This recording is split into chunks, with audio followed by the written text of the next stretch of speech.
নমস্কার বন্ধুরা, আশা করি সকলে ভালো আছেন, সুস্থ আছেন। আজকে যে বিষয়টা নিয়ে আপনাদের সঙ্গে কথা বলবো সেটা প্রত্যেকটি ইউনিভার্সিটির ইউজি এবং পিজি দুটো ক্ষেত্রেই পড়ানো হয়ে থাকে। এনভায়রনমেন্টাল জিওগ্রাফি হোক বা বায়োজিওগ্রাফি হোক, প্রায় প্রত্যেকটা ক্ষেত্রেই ইকোসিস্টেম বা ইকোলজির ধারণা কাজে লাগে।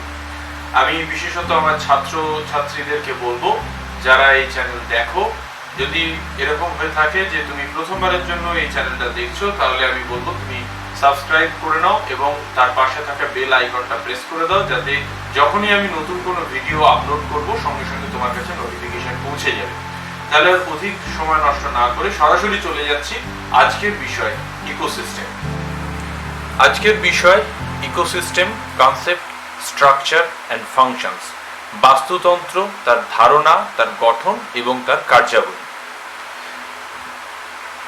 প্রথমে দেখে নিই যে আজকের এই উপস্থাপনায় ঠিক কি কি বিষয় নিয়ে আমরা কথা বলবো।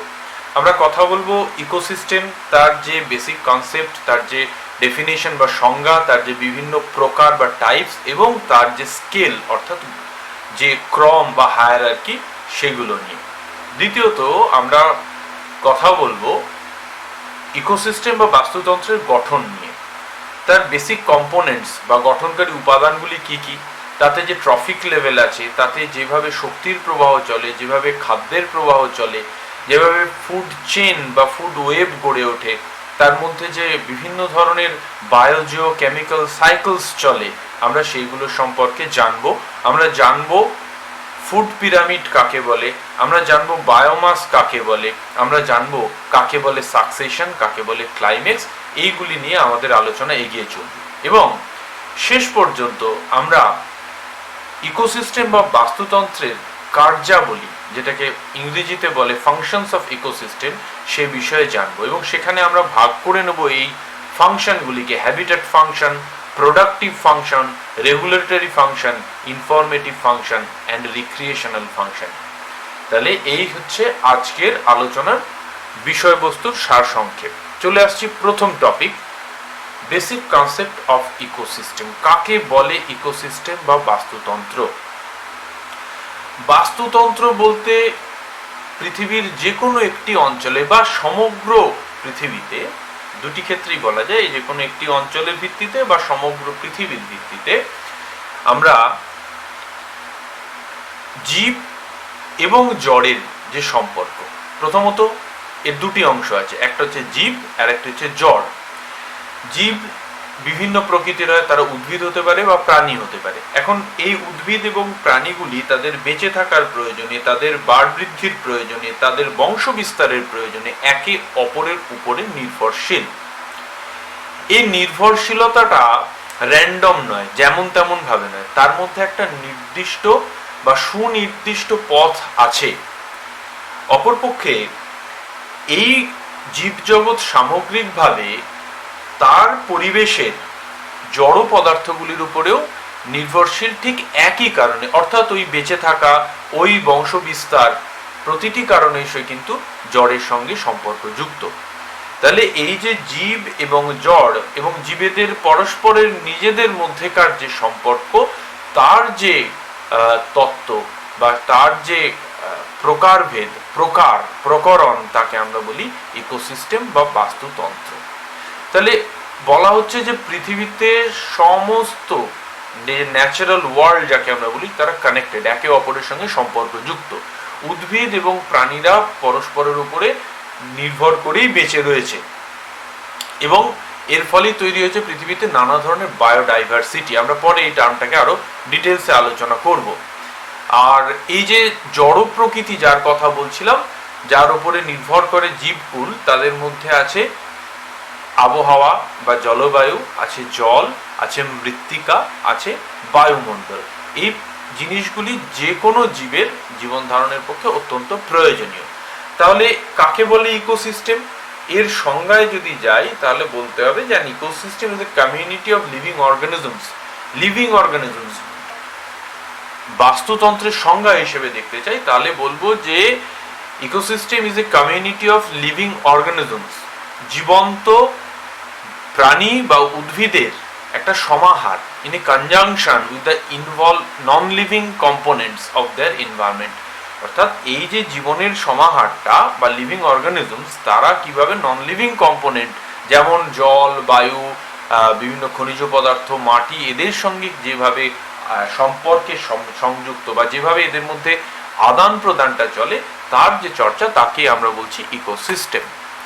এখন ইকোসিস্টেম জানার আগে আমাদেরকে জানতে হবে ইকোলজি সম্পর্কে, কারণ ইকোলজি এবং ইকোসিস্টেম পরস্পর সম্পর্কযুক্ত দুটো শব্দ।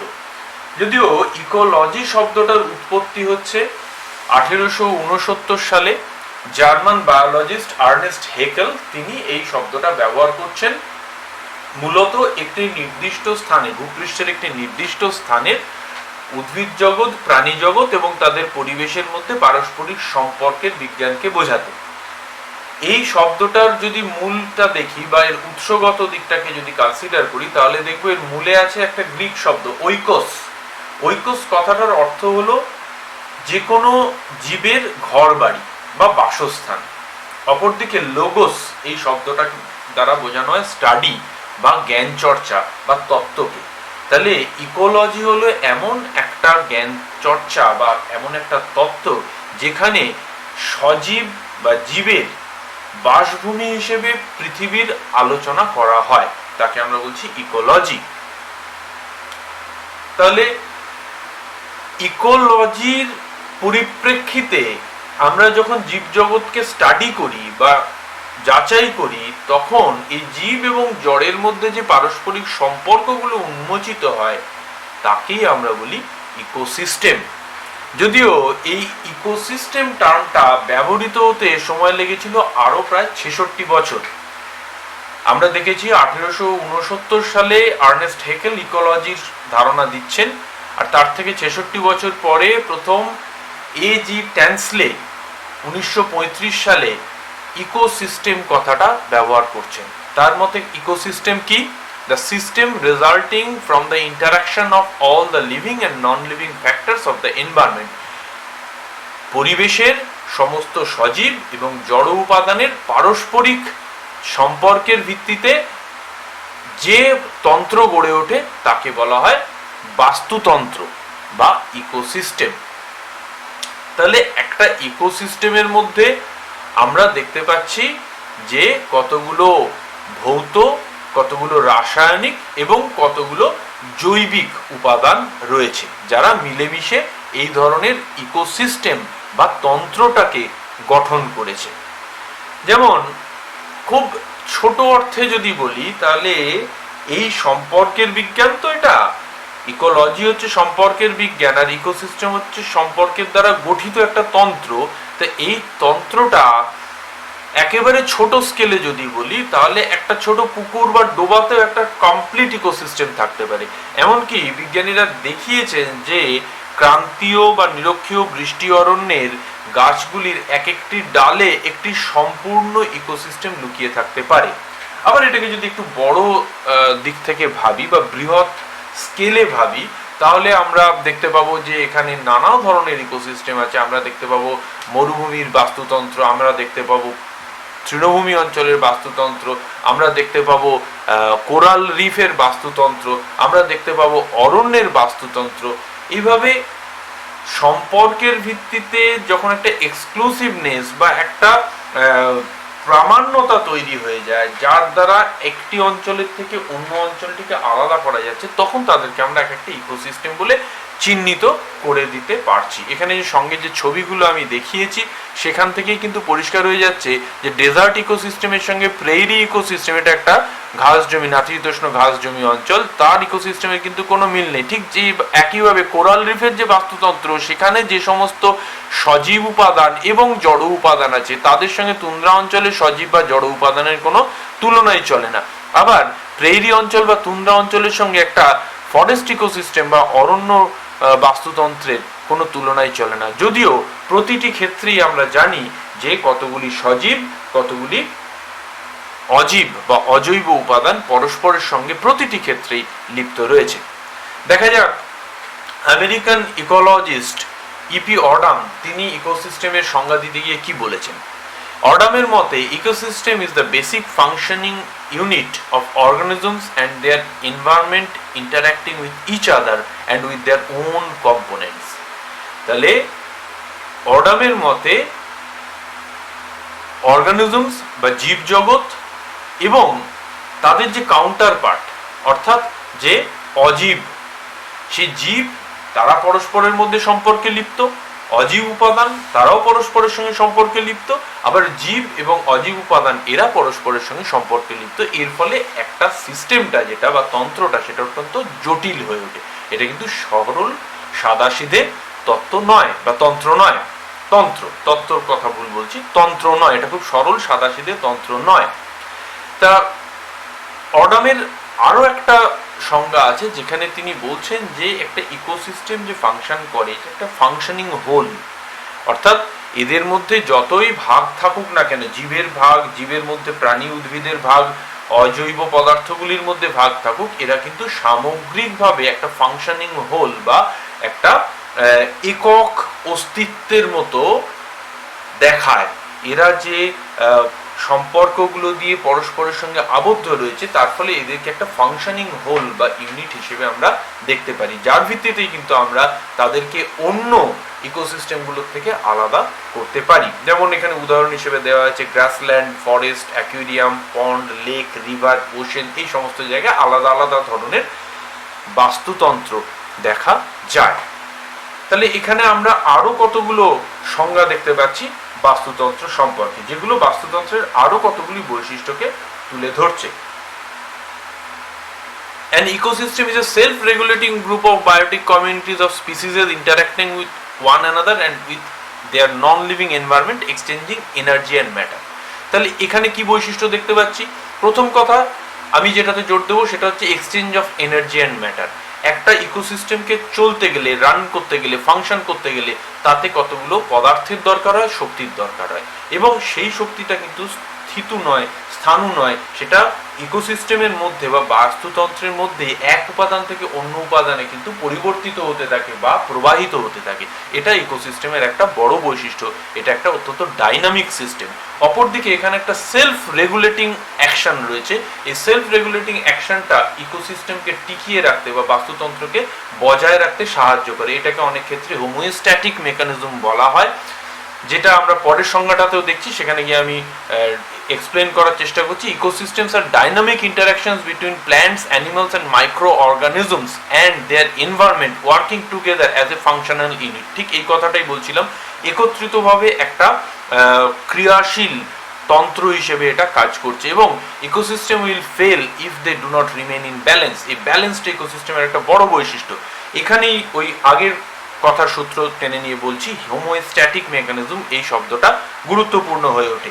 একটা ইকোসিস্টেমের মধ্যে বাইরে থেকে কতগুলো ইনপুট এসে উপস্থিত হয়, সেই ইনপুটের আকারে যদি কোনো থ্রেট বা চাপ এসে উপস্থিত হয়, তখন ইকোসিস্টেমটা চেষ্টা করে তার নিজের যে কম্পোনেন্টগুলো বা উপাদানগুলো সেটাকে এমনভাবে বিস্তৃত করে নিতে বা বিন্যস্ত করে নিতে যাতে সেই চাপটা তার ক্ষতি করতে না পারে বা মিনিমাম ক্ষতি করে, অল্প স্বল্প ক্ষতির মধ্যে দিয়েই সেটা হয়ে যায়।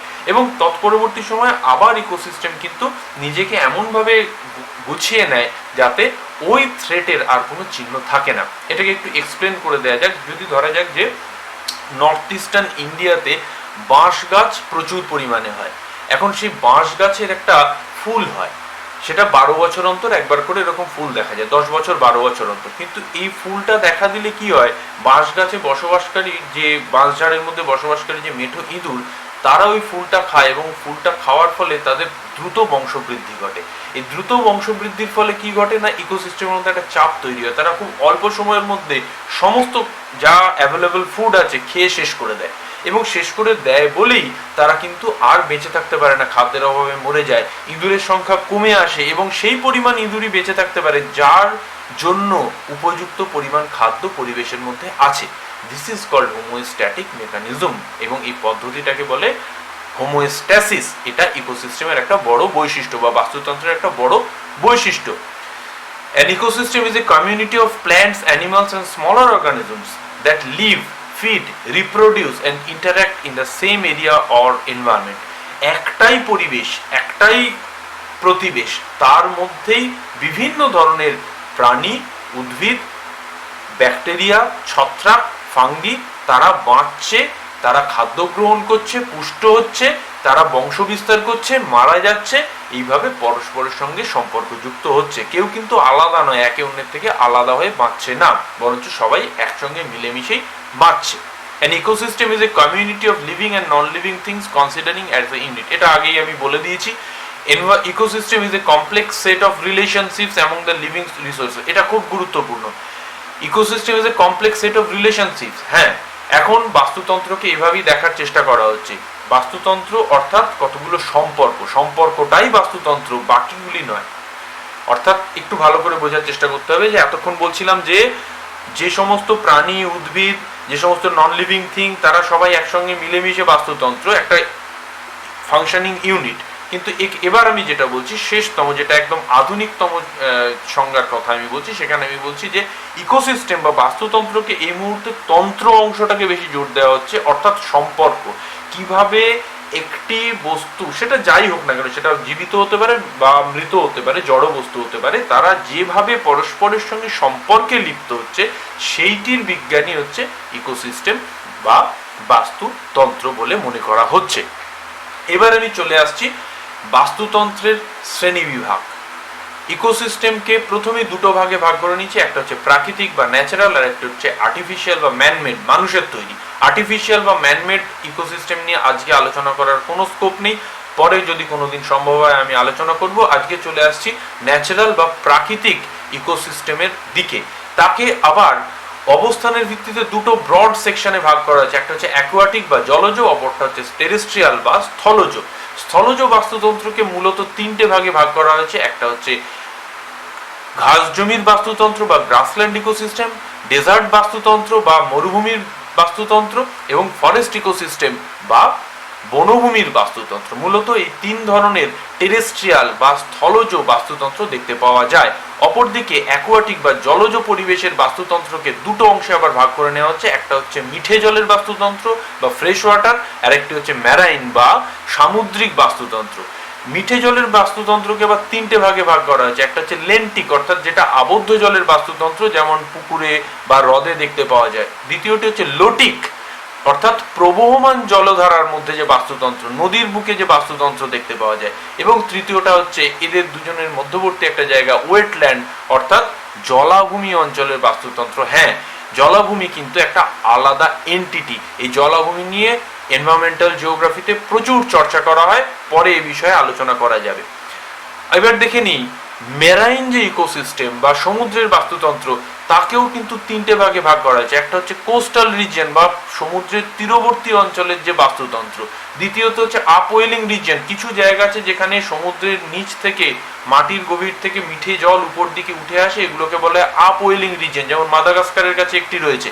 এই জায়গার একটা বিশেষ ধরনের বিশেষায়িত উপর থেকে নিচে বিস্তৃত বাস্তুতন্ত্র দেখা যায়, এইটাকে সেই জন্য বলা হচ্ছে আপওয়েলিং রিজিয়ন ইকোসিস্টেম। এবং তৃতীয়ত খোলা সমুদ্রের বাস্তুতন্ত্র বা ওপেন ওশেন্স। এখানে একটা কথা মনে করিয়ে দিই, মহাসমুদ্রের বেশিরভাগ অংশ কিন্তু জীবনহীন, সেখানে কোনো ইকোসিস্টেম নেই, সেজন্য সেগুলোকে বায়োলজিক্যাল ডেজার্ট বলা হয়, যেখানে কোনো রকম প্রাণের অস্তিত্ব নেই। তাহলে এগুলি হলো টাইপস অফ ইকোসিস্টেম বা বাস্তুতন্ত্রের প্রকারভেদ।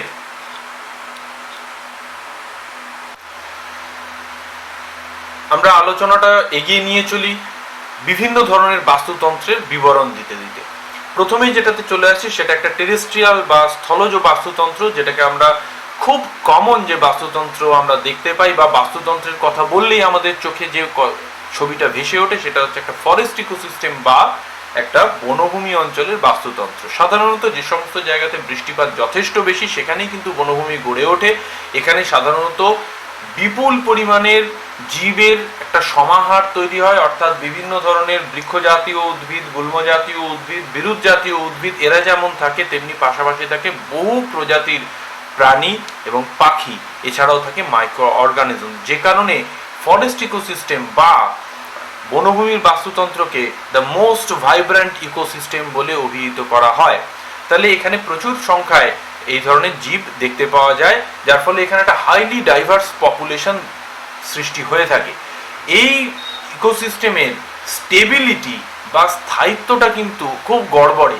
কারণ যদি কোনো কারণে কোনো ইনভেসিভ স্পিসিস বা বাইরে থেকে আগত দস্যু প্রকৃতির, যেমন আমরা দেখতে পাই যে বর্তমানে আমেরিকা থেকে পাঠানো গমের সঙ্গে পার্থেনিয়ামের বীজ ছিল, সেই পার্থেনিয়াম আগাছা এই মুহূর্তে ভারতবর্ষের ব্যাপৃত অঞ্চলে আজকে কিন্তু এই ফরেস্ট ইকোসিস্টেমের ধ্বংস সাধনের জন্য দায়ী। এই ধরনের বহু ইনভেসিভ স্পিসিস আছে। আমরা জানি যে কচুরিপানা এই ধরনের একটা ইনভেসিভ স্পিসিস, আমরা জানি যে ল্যান্টার্না এই ধরনের একটা ইনভেসিভ স্পিসিস। বিভিন্ন সময়কালে এরা ভারতবর্ষের ইকোসিস্টেমে এসে প্রবেশ করেছে এবং তারা কিন্তু স্থানীয় যে কমিউনিটি তাকে চেঞ্জ করে দিয়েছে, ফলে এই ইকোসিস্টেম ভীষণ সেন্সিটিভ হয়। আরেকটা কথা আমি এখানে বলতে চাইবো যে এই ইকোসিস্টেমে যত প্রজাতি বৈচিত্র্য বেশি থাকে তত তার সার্ভাইভ করার ক্ষমতা বেশি হয়। যেমন একটা মিশ্র বনভূমি অঞ্চল, ধরা যাক সেখানে শাল, সেগুন, পলাশ, ঝাউ এই সমস্ত অনেক ধরনের গাছ রয়েছে, মহুয়া ইত্যাদি। তো এখানে এমন একটা পোকার আক্রমণ হলো যেটা শাল গাছকে নষ্ট করে দেয়। এ ধরনের বোরার পোকা প্রায়ই কিন্তু শাল গাছকে অ্যাটাক করে। তাহলে কি হবে না, তাহলে দেখা যাবে যে ওখানে শাল গাছগুলো মরে গেল, কিন্তু মহুয়া, আসান, কুসুম বা সেগুন এই গাছগুলো বেঁচে গেল। তার ফলে কিন্তু অরণ্য বাস্তুতন্ত্রটা ধ্বংস হয়ে গেল না। অপরপক্ষে এটা যদি একটা পাইন গাছের অরণ্যে হয়, যেখানে প্রচুর পরিমাণে শুধুমাত্রই পাইন গাছ থাকে, অন্য কোনো গাছ জন্মাতে পারে না, তাহলে সেখানে যদি পাইন গাছের বোরার পোকার আক্রমণ ঘটে তাহলে কিন্তু পাইনের অরণ্য সম্পূর্ণ ধ্বংস হয়ে যাবে। তাহলে এই ইকোসিস্টেম কিন্তু অত্যন্ত সেন্সিটিভ। এখানে কতগুলো ফরেস্ট ইকোসিস্টেমের টাইপসের কথা বলা হয়েছে, যেমন ট্রপিক্যাল এভারগ্রিন ফরেস্ট বা ক্রান্তীয় চিরহরিত অরণ্যর বাস্তুতন্ত্র, ট্রপিক্যাল ডেসিডুয়াস ফরেস্ট বা পর্ণমোচী বনভূমি বাস্তুতন্ত্র, টেম্পারেট এভারগ্রিন ফরেস্ট বাস্তুতন্ত্র, টেম্পারেট ডেসিডুয়াস ফরেস্ট বাস্তুতন্ত্র, এবং তৈগা যেখানে সরলবর্গীয় বৃক্ষের বাস্তুতন্ত্র দেখতে পাওয়া যায়। চলে আসছি পরের ইকোসিস্টেম, ডেজার্ট ইকোসিস্টেম। অনেকেই মনে করেন যে মরুভূমিতে কি করে প্রাণীর স্পন্দন থাকে, কিন্তু না, সেই ধারণাটা ভুল। পৃথিবীর অধিকাংশ মরুভূমিতে কিন্তু বহু ধরনের প্রাণীর স্পন্দন থাকে এবং সেখানে এমন ধরনের স্পিসিস দেখতে পাওয়া যায় যারা এই ডেজার্টের পরিবেশের সঙ্গে অ্যাডপ্ট করে নিয়েছে বা মানিয়ে নিয়ে থাকতে শিখে গেছে। এইখানকার বৈশিষ্ট্য হচ্ছে যে এখানকার উষ্ণতার প্রসর অত্যন্ত বেশি, অর্থাৎ তফাৎটা অত্যন্ত বেশি, সেটা দৈনিক ভিত্তিতেও খুব বেশি বা বাৎসরিক ভিত্তিতেও খুব বেশি। এখানে সাধারণত বাস্তুতন্ত্রের ওই আগের যে বাস্তুতন্ত্র দেখলাম অরণ্য বাস্তুতন্ত্রের সঙ্গে যদি তুলনা করি, তাহলে এখানে কিন্তু গাছপালা বা উদ্ভিদ বৈচিত্র্য এবং একই সঙ্গে প্রাণী বৈচিত্র্য এই দুটোই কিন্তু অনেক কম, এবং এরা সাধারণত খরা সহ্যকারী উদ্ভিদ বা খরা সহ্যকারী প্রাণী। এখানে কয়েক ধরনের বাস্তুতন্ত্রের কথা বলা হয়েছে যেগুলোকে ডেজার্ট বাস্তুতন্ত্র বলে ধরা হয়, যেমন হচ্ছে sand desert, stony desert, rock desert, plateau desert, mountain desert, cold desert. এখানে কোল্ড ডেজার্টের কথা একটু আলাদা করে বলবো। লাদাখ আমাদের দেশের মধ্যে অবস্থিত একটা কোল্ড ডেজার্ট, যেখানে কিন্তু একটা বিস্তৃত অংশ আছে যা প্রায় প্রাণশূন্য। সাধারণত মরুভূমি বললে আমরা উষ্ণ মরুভূমি বালিয়াড়ির কথা ভাবি, কিন্তু শীতল মরুভূমিও ঠিক একইভাবে প্রাণশূন্য। মরুভূমি হিসেবে গণ্য হতে গেলে তার একটি মাত্র ক্রাইটেরিয়া আছে, যেখানে হচ্ছে প্রেসিপিটেশনের থেকে বা বৃষ্টিপাতের থেকে ইভাপোরেশন বা বাষ্পীভবন সবসময় বেশি হয়। এটাই হচ্ছে মরুভূমি হিসেবে গণ্য হওয়ার একমাত্র ক্রাইটেরিয়া। এভাবে আমরা আরো কয়েকটা বাস্তুতন্ত্রকে এখানে দেখে নিচ্ছি, যেমন তৃণভূমি অঞ্চলের বাস্তুতন্ত্র, যেখানে বৃষ্টিপাতটা যথেষ্ট বেশি হয় না, যার ফলে সেখানে অরণ্যভূমিতে যে বড় গাছ তাদের যোগান দেওয়ার মতো জল নেই, ফলে সেখানে গাছের বদলে ঘাস জন্মাতে থাকে এবং ঘাস জমি সৃষ্টি হয়, যেটাকে আমরা গ্রাসল্যান্ড ইকোসিস্টেম বলছি। ঠিক একইভাবে কতগুলো ধরনের তৃণভূমি বাস্তুতন্ত্রের নাম দেওয়া আছে, যেমন ট্রপিক্যাল গ্রাসল্যান্ড, যেগুলোকে আমরা সাধারণত সাভানা বলে থাকি। টেম্পারেট গ্রাসল্যান্ড অনেক উদাহরণ আছে, প্রেরি আছে, ভেল্ড আছে, স্টেপস আছে এবং অন্যান্য, যেগুলো একটা নাতিশীতোষ্ণ মিশ্র বনভূমি অঞ্চলে দেখতে পাওয়া যায়। অপরদিকে আছে অ্যাকোয়াটিক ইকোসিস্টেম বা জলজ বাস্তুতন্ত্র, যেখানে সাধারণত উষ্ণতার এবং সূর্যালোকের পরিমাণ অনেক কম হয়, যেখানে জলে ডোবা একটা পরিস্থিতি থাকে এবং সেখানকার যে ফ্লোরা এবং ফোনা অর্থাৎ উদ্ভিদ এবং প্রাণী তারা কিন্তু স্থলজ বাস্তুতন্ত্রের থেকে খুব স্বাভাবিকভাবে সম্পূর্ণ আলাদা রকমের, এবং সব থেকে মজা হচ্ছে এই অ্যাকোয়াটিক ইকোসিস্টেম কিন্তু ডেন্সলি পপুলেটেড। এটা একটা সুন্দর জায়গা, যেটা এক্সপ্লেন করতে গিয়ে আমার বেশ আনন্দ লাগে এবং মজা লাগে, যে অনেকেই হয়তো জানেন না যে আমাদের টেরেস্ট্রিয়াল ল্যান্ডে অর্থাৎ স্থলের উপরে যে সংখ্যক প্রাণী প্রজাতির ভ্যারাইটি আছে তার থেকে ঢের বেশি, বেশ কয়েকশো গুণ বেশি প্রাণী প্রজাতি বা প্রাণীর প্রজাতি কিন্তু লুকিয়ে আছে জলের নিচে। এবং সেই জলের নিচে লুকিয়ে থাকা, ওই যেটা বলছিলাম, গোটা মহাসমুদ্র জুড়ে কিন্তু তারা ছড়িয়ে নেই, বরঞ্চ মহাসমুদ্রের বেশিরভাগ জায়গাটাই প্রাণশূন্য। ফলে যে অ্যাকোয়াটিক ইকোসিস্টেমগুলোর কথা আমরা জানি সেগুলো প্রত্যেকটা কিন্তু full of life are very vibrant with life. তো এখানে কয়েক ধরনের ইকোসিস্টেমের কথা বলা হয়েছে, আর আমি তার ডিটেলসে যাচ্ছি না, কারণ এগুলো আমি আগেই এক্সপ্লেন করে দিয়েছি। ছাত্রছাত্রীরা স্ক্রিন থেকেই পড়ে নিতে পারো, দরকার হলে এগুলোর স্ক্রিনশট নিয়ে নিতে পারো। এবারে যেটা নিয়ে আলোচনা করব সেটা ইকুয়ালি ইম্পর্টেন্ট, সেটা হচ্ছে স্কেল অফ ইকোসিস্টেম। অ্যাকচুয়ালি এখানে আমরা কিন্তু দৈশিক স্কেল বা স্পেশাল স্কেলের কথা বলেছি। আমি প্রথমে ডান দিকে যে ডায়াগ্রামটা আছে সেটাকে একটু দেখতে বলবো ভালোভাবে, এবং খুব ভালো হয় যদি এটাকে তোমরা একটা স্ক্রিনশট নিয়ে রাখতে পারো ভিডিওটাকে পজ করে দিয়ে। এখানে একটু ভালো করে লক্ষ্য করো, শুরু করা হয়েছে সেল থেকে, অর্থাৎ একটা লিভিং বিইং, একটা জীবন্ত প্রাণ, তার যে একক সেটা হচ্ছে একটা সেল বা কোষ। এখন অনেক ধরনের কোষ, অনেকগুলি কোষ একসঙ্গে মিলে তৈরি হয় টিস্যু।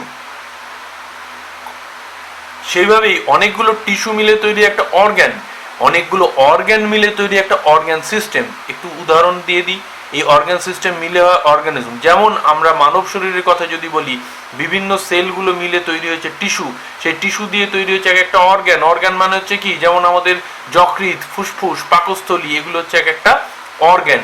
আবার এই অর্গ্যানগুলোকে দিয়ে এক একটা অর্গ্যান সিস্টেম তৈরি হয়েছে। যেমন আমরা জানি আমাদের যে জীবের শ্বাসকার্য চলে, যেটা শ্বসনতন্ত্র বা রেচনতন্ত্র, জননতন্ত্র, পরিপাকতন্ত্র, এগুলোকে বলা হয় অর্গ্যান সিস্টেম। আর এইগুলো সব মিলেমিশে, এই রেচনতন্ত্র, জননতন্ত্র, পরিপাকতন্ত্র সব মিলেমিশেই কিন্তু মানুষ তৈরি হয়েছে বা একটা অর্গানিজম তৈরি হয়েছে। এবার অনেকগুলো এই অর্গানিজমের, একই ধরনের অর্গানিজম যখন অনেকগুলো অবস্থান করছে তাদেরকে নিয়ে তৈরি হচ্ছে পপুলেশন।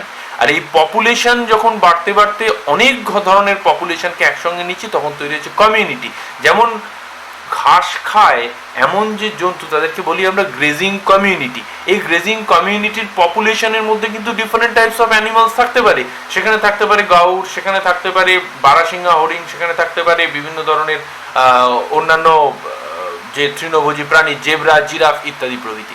তাহলে এদের কমিউনিটিগুলোকে নিয়ে তৈরি হয় ইকোসিস্টেম। তাহলে আমরা কি ইকোসিস্টেমকে প্লেস করতে পারছি স্কেলে?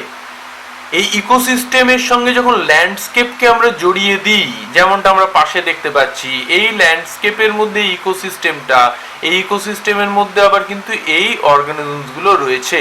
তাহলে এই সমগ্রটাকে যদি আমি জড়িয়ে নিই, তাহলে সেটা তখন আমার হয়ে গেল একটা বায়োম। যেমন তুন্দ্রা বায়োম, যেমন নিরক্ষীয় বৃষ্টি অরণ্য বায়োম।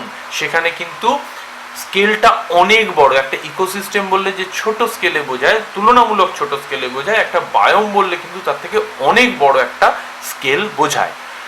তারপরে এই বায়োমগুলো পরস্পরের সঙ্গে সম্মিলিত হয়ে তৈরি করেছে সামগ্রিক ইকোস্ফিয়ার। ইকোস্ফিয়ার অর্থাৎ জীবজগৎ। যে জীবজগৎ মাটির নিচে 10 মিটার থেকে শুরু করে আকাশে 2 কিলোমিটার উপর পর্যন্ত, জলের গভীরে প্রায় 1 কিলোমিটার গভীর পর্যন্ত, এবং সারা পৃথিবীর উপরে বিস্তৃত, এই সমগ্র অঞ্চলটিকে কিন্তু আমরা বলছি জীবমণ্ডল বা ইকোস্ফিয়ার। তাহলে এইভাবে যদি দেখি, তাহলে আমরা একটাকে অন্যটার মধ্যে এক একটা কন্টেনারের মতো দেখতে পাবো, বা একটা ধারক আধারের মতো দেখতে পাবো। সেই হিসেবে ইকোসিস্টেম আমাদের উপর দিকে বায়োম এবং ইকোস্ফিয়ারকে যুক্ত করছে, নিচের দিকে কমিউনিটি এবং পপুলেশনের সঙ্গে। চলে আসছি বাস্তুতন্ত্রের গঠনের বিষয়ে। কি কি উপাদান নিয়ে বাস্তুতন্ত্র গঠিত, সেটা যেখানে যে কোনো ধরনের বাস্তুতন্ত্রই হোক না কেন। তার উপাদানগুলোকে প্রথমে দুটি প্রধান ভাগে ভাগ করে নিই। একটা হচ্ছে অজৈব উপাদান বা অ্যাবায়োটিক কম্পোনেন্ট, অপরটি হচ্ছে জৈব উপাদান বা বায়োটিক কম্পোনেন্ট। অজৈব উপাদানের মধ্যে কি কি আছে দেখি। আছে কতগুলো আবহাওয়াগত ফ্যাক্টর বা ক্লাইমেটিক ফ্যাক্টর, আছে কতগুলো মৃত্তিকাগত ফ্যাক্টর বা এডাফিক ফ্যাক্টর। ক্লাইমেটিক ফ্যাক্টর বা আবহাওয়া বা জলবায়ুগত যে নিয়ন্ত্রকগুলি, তাদের মধ্যে কে কে আছে? তাদের মধ্যে আছে বৃষ্টিপাত, সূর্যালোক, বায়ু প্রবাহ এবং উষ্ণতা। এরা সকলে একত্রিতভাবে ক্লাইমেটিক ফ্যাক্টরগুলোকে সৃষ্টি করেছে। এ বিষয়ে বিশদ আলোচনা করার অবকাশ এখানে নেই, কারণ এর প্রত্যেকটিকে নিয়ে আলাদা আলাদা লেকচার তৈরি করা যেতে পারে। এডাফিক ফ্যাক্টরের মধ্যে আমরা সব থেকে গুরুত্বপূর্ণ যেটা, সেটা হচ্ছে সয়েল নিজে বা মাটি নিচে, কারণ মাটি সমস্ত ইকোসিস্টেমের বা বাস্তুতন্ত্রের ধাত্র হিসেবে কাজ করে। এছাড়া মাটির মধ্যে থাকে যে মাটির রিয়াকশন, অর্থাৎ সয়েল পিএইচ, সেটা ক্ষারীয় না প্রশমিত নাকি আম্লিক, সেই বিষয়গুলো ইকোসিস্টেমকে নানাভাবে প্রভাবিত করে। এছাড়া আছে মাটিতে প্রাপ্ত খনিজ এবং তার যে ভূমিরূপ, এরাও কিন্তু প্রভাব ফেলে ইকোসিস্টেমের ওপর। তবে এগুলো কিন্তু মাইনর প্রভাব, কারণ আমরা পরে যখন ইকোসিস্টেমের আরো গভীর আলোচনায় যাব, ডিটেলসে যাব, তখন দেখতে পাবো যে এই ফ্যাক্টরগুলো কম বেশি সব জায়গাতেই ক্রিয়াশীল থাকে, কিন্তু অন্যান্য ফ্যাক্টরগুলো যদি একই থাকে তাহলেও এরা খুব বেশি তফাৎ সৃষ্টি করতে পারে না দুটো ইকোসিস্টেমের মধ্যে, ফলে এগুলোকে আমরা বলি সাবডিউড ফ্যাক্টর। দ্বিতীয় অংশে চলে আসি বায়োটিক কম্পোনেন্ট বা জৈব উপাদানগুলি। এই জায়গাটা খুব গুরুত্বপূর্ণ। জৈব উপাদানকে তিনটে প্রধান ভাগে ভাগ করে নেব। একদল যারা খাদ্য উৎপাদন করে, কারণ খাদ্য ছাড়া বাস্তুতন্ত্রের এক পাও চলা সম্ভব নয়, জীব জগতের প্রাণ ধারণ করা সম্ভবই নয়। উদ্ভিদ হোক বা প্রাণী হোক, তার বেঁচে থাকার জন্য, তার বাড় বৃদ্ধির জন্য, তার বংশ বিস্তারের জন্য খাদ্যের প্রয়োজন। আর সেই খাদ্য একমাত্র উৎপাদন করতে পারে প্রডিউসাররা, যাদেরকে আমরা বলছি অটোট্রফস। অটো অর্থাৎ স এবং ট্রফস বা শক্তি, যারা শক্তির বন্ধনটা প্রথম ঘটাতে পারে, এবং তারা আমরা জানি যে কোনো বাস্তুতন্ত্রে সবুজ উদ্ভিদ হচ্ছে প্রডিউসার বা অটোট্রফ। আমরা পরে এটা ডিটেলসে আলোচনায় যাব। দ্বিতীয় ভাগটাকে বলছি কনজিউমার, তাদেরকে আমরা বলছি হেটেরোট্রফস, কারণ এরা নিজেরা নিজেদের খাদ্য উৎপাদন করতে পারে না, বরঞ্চ প্রডিউসারদের থেকে এরা খাদ্যটা সংগ্রহ করে, বা বলা ভালো প্রডিউসারদেরকে খেয়ে এরা বেঁচে থাকে। এদের খাদ্য গ্রহণের প্রক্রিয়া অনুযায়ী এদেরকে আবার আমরা চারটে ভাগে ভাগ করে ফেলেছি। একটাকে প্রথম প্রাইমারি কনজিউমার, যারা সরাসরি প্রডিউসারদেরকে খেয়ে বেঁচে থাকে, অর্থাৎ সবুজ উদ্ভিদকে খেয়ে বেঁচে থাকে। সেকেন্ডারি কনজিউমার, যারা প্রাইমারি কনজিউমার বা প্রাথমিক খাদকদেরকে খেয়ে বেঁচে থাকে, তারা হচ্ছে দ্বিতীয় শ্রেণীর খাদক বা সেকেন্ডারি কনজিউমার। টার্সিয়ারি কনজিউমার, যারা প্রাইমারি এবং সেকেন্ডারি দু ধরনের খাদকদেরকে, প্রাথমিক এবং গৌণ খাদক দুজনকেই খেয়ে বেঁচে থাকে, তাদেরকে আমরা বলছি টার্সিয়ারি কনজিউমার বা প্রগৌণ খাদক। এবং তার সবার উপরে আছে কোয়াটারনারি বা কুইনারি কনজিউমার, যাদেরকে আমরা বলছি উভয়ভোজী। তারা এদের প্রত্যেকটি স্তর থেকেই খাদ্য গ্রহণ তো করতেই পারে নিচের স্তরগুলি থেকে, উপরন্তু তারা কিন্তু প্রডিউসারদেরকেও সরাসরি খেতে পারে। যেমন মানুষ, সে যেমন বিভিন্ন প্রাণীর মাংসও খেতে পারে, তেমনি আবার উদ্ভিদকেও খাদ্য হিসেবে গ্রহণ করতে পারে। তাহলে এরা ছিল সবাই মিলে একসঙ্গে কনজিউমার, এবং এরা প্রত্যেকেই কিন্তু হেটেরোট্রফ। সে প্রাইমারি হোক কি কোয়াটারনারি হোক, তারা কিন্তু খাদ্য উৎপাদন করতে পারে না, তাই তারা হচ্ছে হেটেরোট্রফ। বায়োটিক কম্পোনেন্টসের সব থেকে শেষে যাকে বলছি, সে কিন্তু বাস্তুতন্ত্রের সব থেকে গুরুত্বপূর্ণ ভূমিকা পালন করে, যাদেরকে বলে ডিকম্পোজার, স্যাপ্রোট্রফস। একটা ছোট্ট কথা বললে এদের গুরুত্বটা বোঝা যাবে, যে বাস্তুতন্ত্রে যে প্রাপ্ত শক্তি এবং খাদ্য, তার 80% কিন্তু আবর্তিত হয় এই ডিকম্পোজার বা স্যাপ্রোট্রফসের মাধ্যমে। এর মধ্যে আছে বিভিন্ন ধরনের ফাঙ্গি, বিভিন্ন ধরনের ব্যাকটেরিয়া, বিভিন্ন ধরনের অণুজীব। অণুজীব অর্থাৎ বিভিন্ন ধরনের যে শতপদী জীব, যে অঙ্গুলিমাল জীবগুলো, ওই কেঁচো, কেন্ন ইত্যাদি জাতীয় এবং মাকড়সা জাতীয় প্রাণী, যারা মাটির মধ্যে থাকে, মাটির সামান্য গভীরতায় অবস্থান করে তারা। এবং আছে অণুজীব, ব্যাকটেরিয়া, যাদেরকে আমরা চোখে দেখতে পাই না মাইক্রোস্কোপের সাহায্য ছাড়া, তারা সবাই মিলে গঠিত করেছে এই ডিকম্পোজার কলোনি। এখন এই ডিকম্পোজারদের সংখ্যা যদি ধরি, তারা কিন্তু সব থেকে বেশি সংখ্যা থাকে একটা বাস্তুতন্ত্রে, কিন্তু সব মিলিয়ে যদি তাদের ভর ওজন করি, তাহলে তারা অত্যন্ত কম, কারণ তাদের দেহের জীবভর কম। এ বিষয়ে আমরা আরো পরের দিকে আলোচনা করব ডিটেলসে। তাহলে অ্যাবায়োটিক কম্পোনেন্টস গুলোর দিকে যদি তাকাই, বা অজৈব জিনিসগুলো, অজৈব উপাদানগুলোর দিকে যদি তাকাই, তাহলে কি কি দেখব? অ্যাবায়োটিক কম্পোনেন্টের মধ্যে আছে non living chemical and physical components, যেমন জল, বাতাস, পুষ্টিদ্রব্য বা খনিজগুলো, এবং সোলার এনার্জি বা সূর্যের থেকে প্রাপ্ত শক্তি। এই শক্তির প্রাপ্যতা কতটা, এই ফিজিক্যাল এবং কেমিক্যাল ফ্যাক্টরগুলো কতটা ইনফ্লুয়েন্স করতে পারছে, তার ভিত্তিতেই কিন্তু এই স্থলজ বা জলজ বাস্তুতন্ত্রগুলো গড়ে উঠেছে। তাই সেক্ষেত্রে আমরা বলতে পারি যে এই শক্তি, এই খাদ্য, এই বায়ু, এই জল, এদের প্রাপ্যতা বা অপ্রাপ্যতাই কিন্তু লিমিটিং ফ্যাক্টর বা সীমাবদ্ধীকরণের কারণ হিসেবে কাজ করে, যে একটা ইকোসিস্টেমে বা একটা বাস্তুতন্ত্রে কতটা পপুলেশন থাকতে পারবে বা কতটা পপুলেশনকে থ্রাইভ করতে পারবে, কতটা পপুলেশনকে ক্যারি করতে পারবে, সেটা কিন্তু নির্ভর করে এই শক্তি এবং বিভিন্ন যে অ্যাবায়োটিক কম্পোনেন্টসগুলোর কথা আমরা বললাম তাদের প্রাপ্য যোগ্যতা বা প্রাপ্তি যোগ্যতার উপরে। এক্ষেত্রে আগেও আলোচনা করেছি ক্লাইমেটিক ফ্যাক্টর এবং এডাফিক ফ্যাক্টর এই দুটোই গুরুত্বপূর্ণ। ক্লাইমেটিক ফ্যাক্টরের মধ্যে বা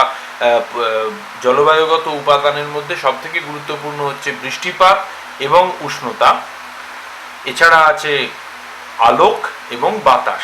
আর এডাফিক ফ্যাক্টর বা মৃত্তিকার যে উপাদানগুলো তার মধ্যে আছে মৃত্তিকা স্বয়ং নিজে, টোপোগ্রাফি বা ভূমিরূপ, বিভিন্ন ধরনের খনিজ পদার্থ এবং মৃত্তিকার যে বিক্রিয়া সেইগুলি, এগুলো নিয়ে গঠিত হয়েছে অ্যাবায়োটিক কম্পোনেন্ট। বায়োটিক কম্পোনেন্ট বলতে সমস্ত ধরনের, আবার বলছি সমস্ত ধরনের সজীব উপাদানকে বোঝায়। হতে পারে সেটা বিরাট আকারের কোনো গাছ, হতে পারে সেটা আণুবীক্ষণিক অণুজীব, এরা প্রত্যেকেই কিন্তু এই একই নামে পরিচিত বায়োটিক কম্পোনেন্ট বা জৈব উপাদান। এটাই সমস্ত বাস্তুতন্ত্রের সব থেকে লাইভলি জায়গা, এটাই বাস্তুতন্ত্রকে সরগরম করে রাখে, এটাই সেই বায়োটিক কম্পোনেন্ট। এরপরে আমরা খাদ্য গ্রহণের পদ্ধতির উপর ভিত্তি করে আরেকবার বাস্তুতন্ত্রের সজীব উপাদানগুলোর শ্রেণীবিভাগ করে নেব। খাদ্য গ্রহণ বা ফিডিং মেথডটা নির্ভর করে সেই পার্টিকুলার বা নির্দিষ্ট জীবের উপরে। যেমন উদ্ভিদ এবং প্রাণী, তাদের খাদ্য গ্রহণের পদ্ধতিগুলো আলাদা আলাদা। এমনকি প্রাণীর মধ্যেও সে যদি হরিণ হয়, তার খাদ্য গ্রহণের পদ্ধতি আর বাঘের খাদ্য গ্রহণের পদ্ধতি কিন্তু এক হতে পারে না। ফলে খাদ্য গ্রহণটা একেবারে কমিউনিটি স্পেসিফিক বা এক একটা গোষ্ঠী নির্ধারিত। সেই ভিত্তিতে যদি দেখি তাহলে আমরা প্রথমে দুটো ভাগ পেয়ে যাচ্ছি, একটা হচ্ছে অটোট্রফি এবং একটা হচ্ছে হেটেরোট্রফি। অটোট্রফির অর্থ সেলফ ফিডিং বা নিজেই নিজেকে খাদ্য তৈরি করে দেওয়া। যে সমস্ত অর্গানিজম বা জীব যারা নিজেদের খাদ্য নিজেরাই উৎপাদন করতে পারে তাদেরকে আমরা বলি অটোট্রফস। এর মধ্যে কারা আছে? প্রডিউসাররা আছে।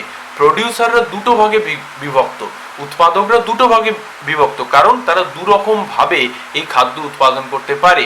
একদল যারা আলোর সাহায্য নিয়ে খাদ্য উৎপাদন করে তাদেরকে বলে ফটো অটোট্রফস বা এই পদ্ধতিটাকে বলা হয় ফটো অটোট্রফি, যেটাকে আমরা সোজা ভাষায় বলি ফটোসিনথেসিস।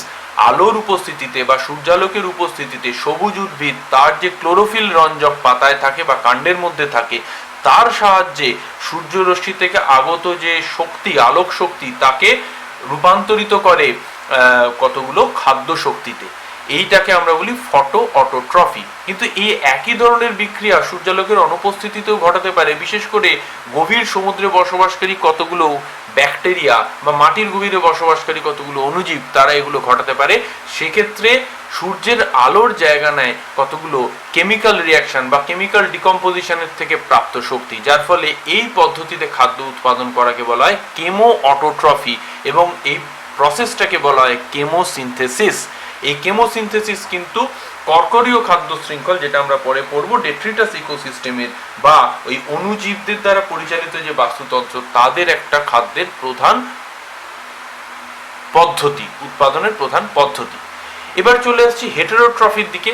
সোজা কথা, যারা নিজের খাদ্য নিজে উৎপাদন করতে পারে না এবং খাদ্যের জন্য অন্য প্রাণী বা উদ্ভিদের উপরে নির্ভর করে, তাদেরকে হেটেরোট্রফ বলা হয় এবং তাদের খাদ্য গ্রহণের এই পদ্ধতিটাকে বলে হেটেরোট্রফি। এই ধরনের অর্গানিজমসদের আমরা দুটো ভাগে ভাগ করে নিচ্ছি, একদল হচ্ছে কনজিউমার বা ভোক্তা, আর একদল হচ্ছে ডিকম্পোজার বা যারা বিয়োজক। একদিকে ভোক্তা, অপরদিকে বিয়োজক। এরা দুজনেই কিন্তু হেটেরোট্রফ। বিয়োজকরা কিন্তু নিজের খাদ্য নিজে তৈরি করতে পারে না। মনে রাখতে হবে যে অণুজীবদের মধ্যে যারা নিজের খাদ্য নিজে তৈরি করতে পারে কেমোট্রফির মাধ্যমে, তারা কিন্তু অটোট্রফ, তারা ডিকম্পোজার নয়। কিন্তু যারা নিজের খাদ্য নিজে তৈরি করতে পারে না তারা হচ্ছে ডিকম্পোজার। কনজিউমারদের কথায় যদি প্রথমে আসি, তারা সরাসরি কতগুলো অর্গানিক ম্যাটারকে খায়, মানে যে বায়োমাসটা তৈরি করছে এই অটোট্রফরা বা প্রডিউসাররা বা উৎপাদকেরা, সেটাকে সরাসরি খায়। যেমন হরিণ ঘাস খায়, গরু গাছের পাতা খায়। এটা সরাসরি একটা যে বায়োমাস বা জীবভর তৈরি হয়েছে সেটাকে সরাসরি সে গ্রহণ করলো। এক্ষেত্রে কিন্তু পচা বা মৃত দেহ খাওয়ার প্রশ্ন উঠছে না। এখানে কেউ বলতে পারে যে বাঘ তো হরিণকে শিকার করে খায়, বা নেকড়ে তো জেব্রাকে মেরে খায়। হ্যাঁ, মেরে খাচ্ছে, কিন্তু সে সরাসরি ওই প্রাণীটিকেই খাদ্য হিসেবে গ্রহণ করছে। তাহলে এখানে আমরা প্রাইমারি প্রডিউসারকে খায় যারা, তাদেরকে আমরা বলছি হার্বিভোর বা তৃণভোজী। যারা কনজিউমারদের মধ্যে বাকি যারা পড়ে রইল, যারা হার্বিভোরদেরকে খেয়ে বেঁচে থাকে, তাদেরকে আমরা বলছি সেকেন্ডারি ইটার বা গৌণ খাদক। এই গৌণ খাদকদের মধ্যে কিন্তু যেমন আছে কার্নিভোর, তেমনি আছে ওমনিভোর। কার্নিভোর অর্থাৎ যারা মাংসাশী, যারা হার্বিভোরদেরকে খেয়ে বা তৃণভোজীদেরকে খেয়ে বেঁচে থাকে।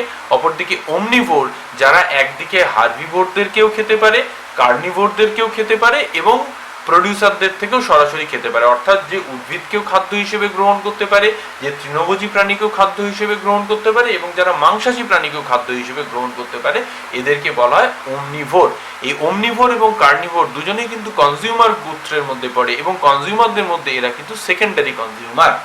চলে আসছে ডিকম্পোজারদের কথায়, অর্থাৎ বিয়োজকদের কথায়। এরা কিন্তু নন লিভিং অর্গানিক ম্যাটারের উপরে নির্ভর করে পুষ্টি লাভ করে। নন লিভিং অর্থে হয় প্রাণী বা উদ্ভিদের দেহ থেকে রেচনের মাধ্যমে বেরিয়ে গেছে, যেমন গাছের পাতার মাধ্যমে রেচন হয়, গাছের পাতা হলুদ হয়ে যায় কারণ রেচিত পদার্থগুলো তার মধ্যে জমা থাকে, সেটা যখন পড়ে যায় রেচন হয়ে যায়। যেমন প্রাণীর শরীর থেকে মূত্রের আকারে রেচন পদার্থ বেরিয়ে যায়। এছাড়া প্রাণীর দেহ থেকে এবং উদ্ভিদের দেহ থেকে খাদ্যের অপাচিত অংশ বেরিয়ে যায় মল রূপে, সেক্ষেত্রে সেটাও কিন্তু এই ডিকম্পোজারদের খাদ্যের উৎস হতে পারে। এছাড়াও আছে মৃত প্রাণীদেহ, মৃত গাছের কাণ্ড বা গাছের ছাল, গাছের পড়ে যাওয়ার ডাল, এগুলো আছে। মৃত প্রাণীদেহ আছে, এগুলো পচে যায়। পচে যাওয়াটা কিন্তু ডিকম্পোজারদের অ্যাকশন। অর্থাৎ ডিকম্পোজাররা কখনোই জীবিত অবস্থায় কোনো অর্গানিক ম্যাটারকে গ্রহণ করবে না, বরঞ্চ তারা মৃত অবস্থায় গ্রহণ করবে। এখন ডিকম্পোজারদেরকেও তাদের খাদ্যাভ্যাসের ভিত্তিতে দুটো ভাগে ভাগ করা হয়েছে। একদল হচ্ছে ডেট্রিটিভোর, যারা এই পচা বা নন লিভিং যে অর্গানিক ম্যাটার, মৃত দেহকে সরাসরি ভক্ষণ করে, যেমন কেঁচো, এরা ভক্ষণ করে নেয়, খেয়ে নেয় অর্গানিক ম্যাটারটাকে। কিন্তু আর একদল যারা স্যাপ্রোট্রফ, তারা কিন্তু সরাসরি খায় না, তারা ওই মৃত দেহের ওপরে জন্মায়, সেখান থেকে বেড়ে ওঠে, তার যে ডাইজেস্টিভ এনজাইমগুলো তার মাধ্যমে মৃতদেহের শরীরকে বিশ্লেষণ করে খাবারটা গ্রহণ করতে থাকে। বিভিন্ন ধরনের ব্যাকটেরিয়া, ফাঙ্গি, ব্যাঙের ছাতা, এগুলো হচ্ছে স্যাপ্রোট্রফ। অপরদিকে আর্থওয়ার্ম বা কেঁচো, এরা হচ্ছে ডেট্রিটিভোর। তাহলে ডিকম্পোজারদের মধ্যে আমরা দেখলাম ফিডিং হ্যাবিটের ভিত্তিতে এই দুটো শ্রেণী বিভাগ রয়েছে। এরপরে যে জিনিসটাকে নিয়ে আলোচনা করব সেটা সরাসরি যুক্ত একটা বাস্তুতন্ত্রে শক্তি এবং খাদ্যের প্রবাহের উপরে। স্বভাবতই বোঝা যাচ্ছে যে একটা বাস্তুতন্ত্রে উৎপাদকের সংখ্যা অনেক বেশি হয় এবং খাদকের সংখ্যা তার তুলনায় কম হয়। এবং খুব গভীরভাবে যদি আমরা আমাদের দৃষ্টি নিবদ্ধ করি তাহলে দেখতে পাবো যে কোনো বাস্তুতন্ত্রে যত নিচের দিকে স্তরে যায়, অর্থাৎ আমি খাদ্য উৎপাদকের স্তর, তারপর প্রাথমিক খাদক, তারপর গৌণ খাদক, তারপর প্রগৌণ খাদক। এখন উৎপাদকের সংখ্যা যত বেশি হবে তার থেকে প্রাথমিক খাদকের সংখ্যা কম হবে, তার থেকে গৌণ খাদকের সংখ্যা কম হবে এবং সব থেকে কম হবে প্রগৌণ খাদকের সংখ্যা। এটার কারণটা আমি একটু পরে আরেকটু এক্সপ্লেন করব। এখন এই যে এক একটা খাদ্য খাদক সম্পর্কের ভিত্তিতে যে স্তরটা রচিত হচ্ছে, সেটা কিন্তু সেই স্তরে প্রাপ্ত শক্তিরও একটা পরিচয়। তার ফলে এই স্তরগুলিকে এক একটি ট্রফিক লেভেল বলে অভিহিত করা হয়। এখন এই ট্রফিক লেভেলগুলো আমাদের পরবর্তী স্টাডিতে অত্যন্ত গুরুত্বপূর্ণ হয়ে উঠবে। যেমন এখানে উল্লেখ করে দেওয়া আছে যে লেভেল 1 যেটা হচ্ছে অটোট্রফদের দিয়ে তৈরি বা প্রডিউসার, সেটা কিন্তু সব থেকে চওড়া। লেভেল 2 প্রাইমারি কনজিউমার, হার্বিভোরাস অর্থাৎ তৃণভোজী যারা, তাদের দিয়ে দ্বিতীয় ভাগটা তৈরি। Secondary consumer level 3 carnivorous and omnivorous, secondary কনজিউমারে রয়েছে। এবং টার্সিয়ারি কনজিউমার টপ কার্নিভোরস যারা অল্প সংখ্যায় থাকে তারা, যেমন মানুষ, এই টপ লেভেলে মানুষের বাস। আর এটাই যখন আমরা একটা সাইক্লিক অর্ডারে দেখতে পাই, যে কোনো সময় যে কোনো বাস্তুতন্ত্রে কিন্তু এটাই ঘটে। আমরা দেখতে পারি খাদ্য উৎপাদিত হয়, বিভিন্ন ট্রফিক স্তরের মধ্যে দিয়ে সেটা ভক্ষিত হয়, অর্থাৎ কনজিউমারদের দেহের মধ্যে যায়।